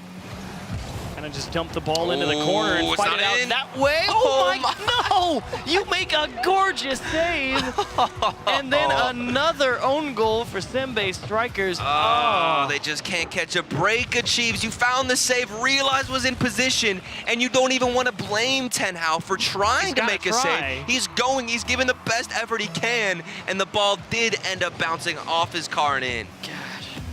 Gosh. It hurts. That one, you can feel the pain in that one. I mean, the first own goal, maybe you're thinking to yourself, okay, maybe it was a misread. Definitely avoidable. Yeah. That one, you're just like, I mean, realize you made a heck of a play. I'm sorry, I'm in the wrong spot for it. Like, what are you gonna do? That's brutal. Yeah. Still though, no time to dwell on it. You still got 3.5 minutes here. Just find a way out of your own half. You know they're capable of it. They're good for a goal or two every game, it would seem. Yeah, and this is the hardest part too, because Veloce, 2 goals, they're happy. They don't need to overextend now. They're not. You would ideally think they're not going to get too greedy own goal back. as they end up carrying this one across and Realize says, thank you very much, sir. It's not an own goal. It did get finished off by Realize. It's definitely scary. SMW's definitely going into his own net there. You can see the smile on Twizz's face as well. He's like, what was going on there? You want to explain that for me, or we should just skip the replay? Well, you know, I was trying to go across the net, got in front of the ball. My bad. Yeah. That takes a little bit of the pressure off for Senbei, seeing an error of roughly similar caliber to the previous 2 that they have allowed. Yeah. And good on Realize to be in the position. Sometimes you'll see them be too passive after having an own goal of that caliber, a frustrating result. But of course, able to bounce back, and now they're holding some possession, keeping it above and past their own midfield line, but it's going to be a really good carry out. And Twizz doesn't want to challenge, actually opting to go for the safer play and keep this one to himself. I really like Twizz's positioning so far when it's been Veloce trying to stay on offense. I mean, he seems to be able to get inside the head of how Senbei likes to rotate through their own goal box and understands where they're going to try and move the ball. He's been a big problem in terms of Senbei getting consistent clears and breaking out of their own half. Oh, and look at the patience from Senzo. That's what I'm talking about. These guys don't have a reason to force, and shove their way through the defense, especially taking the lead and knowing that they have the defense to hold it down against Senbei strikers. Here comes Twizz, though, looking for an early shot. Doesn't find it. Realize able to get himself in the position and play some man coverage. Now stuck on his own half, can't get it out. Veloce are running a field day around their own offense. Okay. A couple of big misses here for Veloce. Can you put this one away? Tin-How bouncer, and that's SMW coming off the backboard. Tough bounce to read. Realize comes up empty. Twizz towards the goal. Ooh. He's gonna put a second one in terms of the differential over Senbei here. A lot to ask from Realize, and not sure if that's the right approach, to be honest. Like, yeah, if you get that touch, you take it away, but how do you keep possession after you land on the wall? Not really sure how you can handle that one. That's an awkward situation to be in. And even then, that bounce was super weird. It actually hit the bottom lip of the sidewall and went straight up. Normally you see it roll off or even bounce to the side and out, but that one straight up to the ceiling. Realized couldn't get the read. Here comes SMW. Flip reset, showing some mechanics. And it, as the Chief said, it's just in. I thought this was going to go off the crossbar. I did too. And I didn't come think this down, was flown in. But SMW, a little bit of an ice cream scoop, and just rainbows that one up and down, straight into the crossbar. 4-1 for Veloce now towards the latter half of game 3. Here we go. Oh. Do Senbei get back into it, Chiefs? You know, do they get back in? It's another game where I think that they may be able to score one more, but I don't think they can put this within one. Almost called it, almost called it. It's just the general level of pressure Veloce has been able to exert, while it's not as much as Optic was yesterday. Overall, it's been tough for Senbei to find consistent ways out of their own half. And when they've got out of their own half, there's been some really great presses.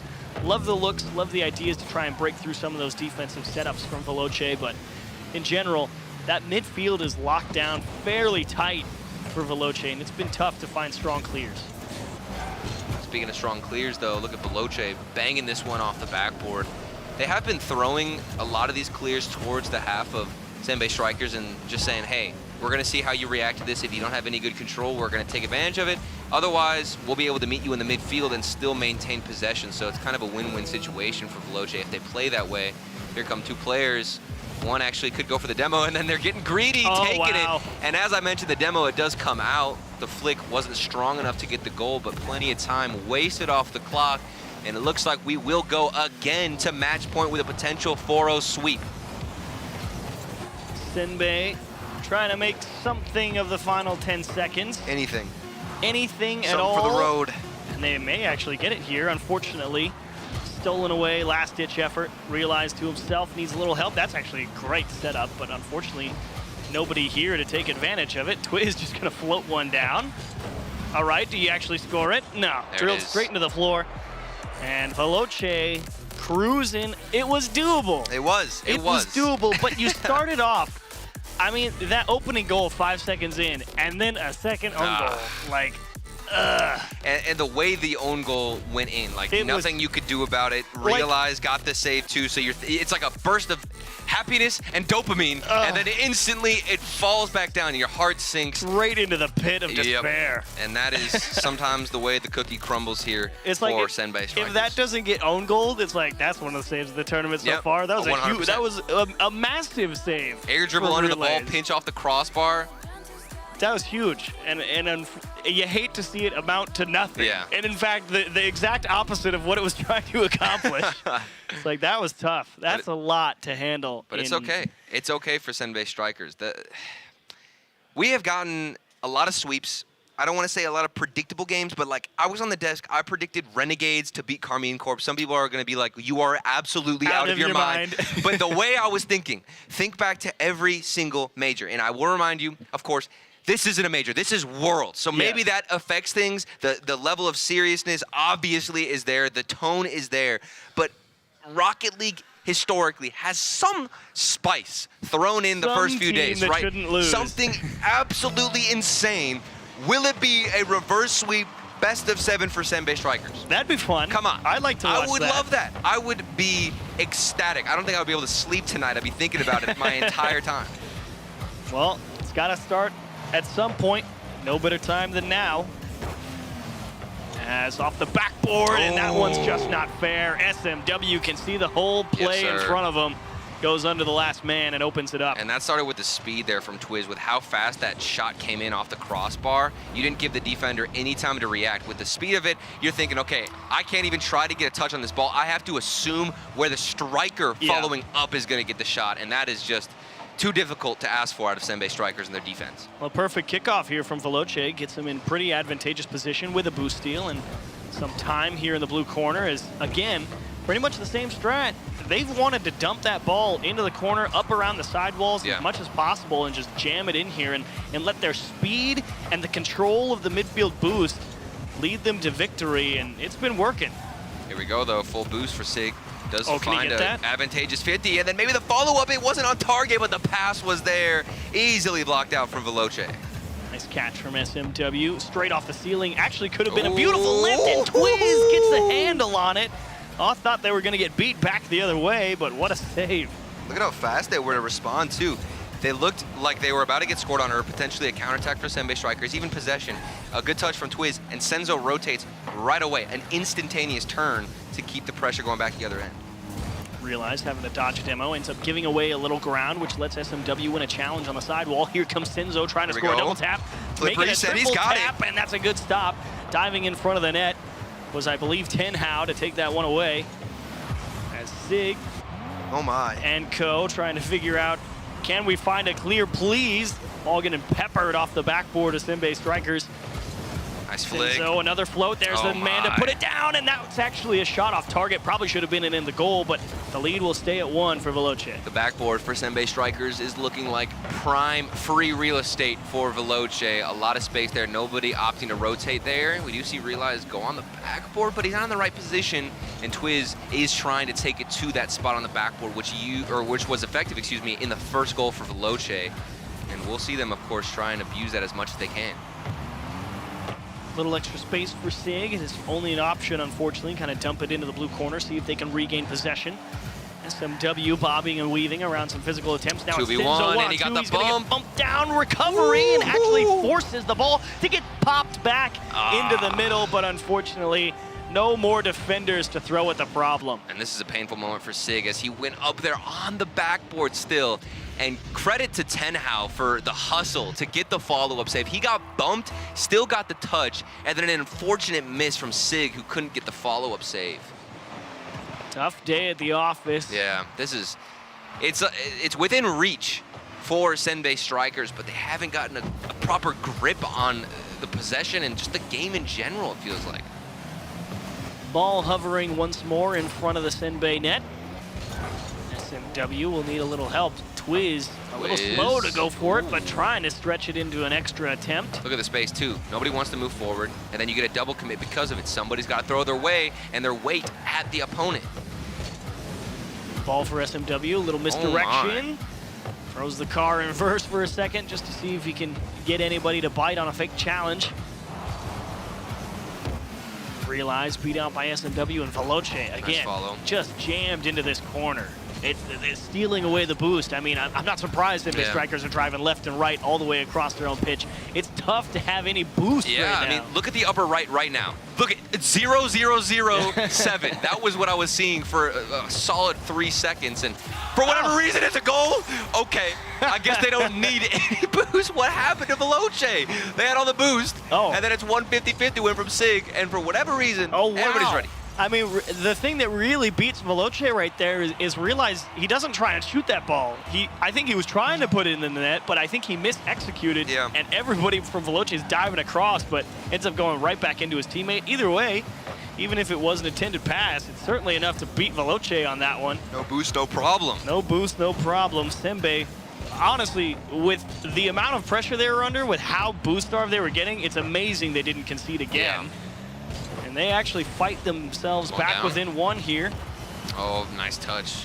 Predictable clear from Senbei, but nobody wanted to push out. Veloce are getting quite passive. This could work into the favor of Senbei. No reason to hold anything back at this point. The only thing that awaits you if you don't is an 0-2 record. As that's down in front. Sig needs a little help to throw back to timeout. Flip reset. Trying to go for the fake, and that's a great recovery. SMW sniffed it out, dumped into the blue corner. Realize not quite able to hang on to possession. Needs a little help from Tenhao. Needs to smash this one towards the net. Comes off a little weak, and SMW gonna bat that one away. Here comes Realize. He gets a flip reset himself. A lot of mechanics coming out of Senbei strikers, but nothing else to show, and Senzo was able to get the save. That was a top corner shot that would have equalized things, but Veloce, in the nick of time, able to find it. Tenhao needs a little help. Big physical play from Veloce to take away some of the Senbei strikers' options. Another demo forces Realize to play this one by himself, just get in their face to try and keep it on the blue side. But do they have the boost to actually make it happen? Tenhao, you have to win the Buzzer race. Beater. Down in front, Senzo, they need boost, and Realize a delicate surgeon's touch required, and unfortunately can't stay with it. Veloce will hang on to a 1-goal lead and sweep Senbei strikers down into the 0-2 round. Twiz, what a show from him. Oh, man. SMW, oh, man, that was tough. They had that midfield on absolute lockdown. That was pretty much the entirety of game 4. And then finally, Senbei strikers get something back the other way, and that's when you knew, okay, they're going to throw everything at us. And great job from Veloce to continuously find a way to give themselves a little extra room to work. Yeah, right. That convinced me on the win there for Veloce. There was shaky moments, risky situations for Veloce where they were overextended, getting a little bit too overconfident, and that's what the first goal resulted in for Senbei strikers. And then they pushed back, their defense got tested, and they stood tall. So definitely a well-earned victory there for Veloce. Nothing that you can be ashamed of, too, for Senbei strikers, because a lot of glimpses of highlights, a lot of glimpses of great moments, but nothing too consistent for them because of the own goals, a couple of whiffs on the defensive side. Those things need to get picked up, especially here at this high level. Yeah, it's the opportunities that were really ripe for the taking for Veloce, and the amount of pressure they were able to exert out of that midfield by holding on to all that boost. That was definitely a big component in winning 3 games out of the 4 for sure, and especially in that last game. Oh, my goodness. I mean, an insane amount of pressure. So, again, somewhere in an alternate universe, we get a Game 7 or maybe a Senbei strikers win. It was there. It's possible. It's just you got to find a way to get out of your own half a little bit more consistently. But they did an excellent job over on that Veloce side. And speaking of Veloce, when we come back from a short break, we'll have an interview with one of the players. So stick around if you'd like to see that. We'll be right back.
All right, everybody, welcome back to the Bree stream. It's the Chiefs. We have Senzo and his translator, Sam. Welcome to, I suppose, the backstage area, and we're very happy to have you guys here. So let's go ahead and get right on into this. Senzo, let's talk about your experiences and what, if there's any differences you feel between here and playing at the previous major. I mean, I don't think there's a big difference between here and major. Besides that, we used to play without a crowd there, and our first match yesterday was with a crowd, so we had a little bit difficulties to play there. But yeah, we're good in there. Sure. مفيش فرق كبير بين الوجود هنا عن الوجود في المكان الكبير التاني. الفرق بس كان الزحمة كانت في المكان التاني أكتر. النهاردة مش كتير قوي الزحمة فلعبوا كويس قوي. Excellent. I'm glad you didn't have too many struggles in terms of the adjustment, but glad to see you settle in relatively quickly. And going in forward, you guys just played against Senbei Strikers. What were you seeing out of them on the pitch, and how did it feel trying to figure out what they were doing and how you handled them? Yeah, basically we knew they lacked the experience to play online, so we had to play way too aggressive, and that's kind of what Twist does. So yeah, we know they lack the experience, and we just need to shut down Realize because he's popping off on his team. So yeah, that's how we won. احنا كنا عارفين ازاي الفريق التاني هيلعب لان عندهم خبرة كبيرة في المجال، فحاولنا ان احنا نشتغل على نفسنا كتير عشان نقدر نكسبهم، وبالفعل اشتغلنا كويس وعملنا تسكور حلو. Definitely not a bad idea to try and shut down Realize. Always a strong player, of course. Yeah. And finally, you guys advance on into the 1-1 round now, going into tomorrow. Any plans for you guys to get ready, try and take a little day off, study on who your potential opponents could be? What's the plan for you guys? Oh, no, we're not going to take a day off, but we obviously have, I think, 4 or 5 scrims tonight. We need to prepare with Twiz, because we didn't play with him in a while. So yeah, we really need to win tomorrow's matches. Yeah. احنا عارفين ان احنا هنكسب وهنشتغل على نفسنا في الجزء ده، واحنا هنلعب بكره تاني وهنعدي الدور ده. And at long last, if there's anything you'd like to say to friends, family, or anyone else at home or anywhere out throughout the world, now's your time. Any shout-outs, Senzo? Yeah, shout-out to the fans who are supporting us. And I know you guys didn't expect yesterday's results, but I promise you we'll do our best. And yeah, I'll give this one to Civic. He's the GOAT. أنا بشكر كل المشاهدين اللي بيشاهدوني دلوقتي وبقول لهم إن إحنا هنخليهم فخورين بينا وإن إحنا هنكسب بكرة. Anyway, thank you so much, Senzo. It was a pleasure to have you on, Sam. We appreciate your time. Thank you very much. Good luck tomorrow. Thank you. And anyways, that's it for us here on the B Stream. Thanks for watching. We'll see you tomorrow.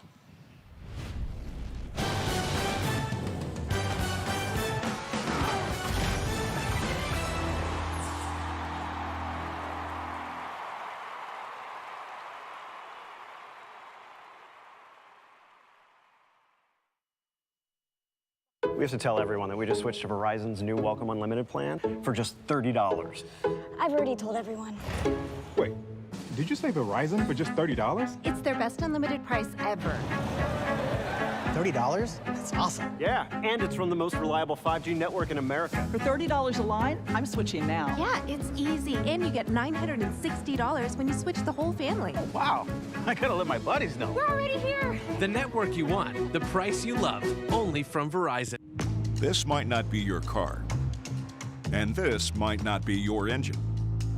Maybe this isn't your morning routine. And maybe these aren't your coworkers. Perhaps these aren't your standard driving conditions. Far from it. But this is your oil, which means you're one of us, doesn't it? For serious engines, on and off the track, upgrade to Mobile One. The Bronco Raptor was built to climb pretty much anything. Dunes, rocks, even ranks. The Bronco Raptor, Rocket League Edition.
feel the danger closer than your heart.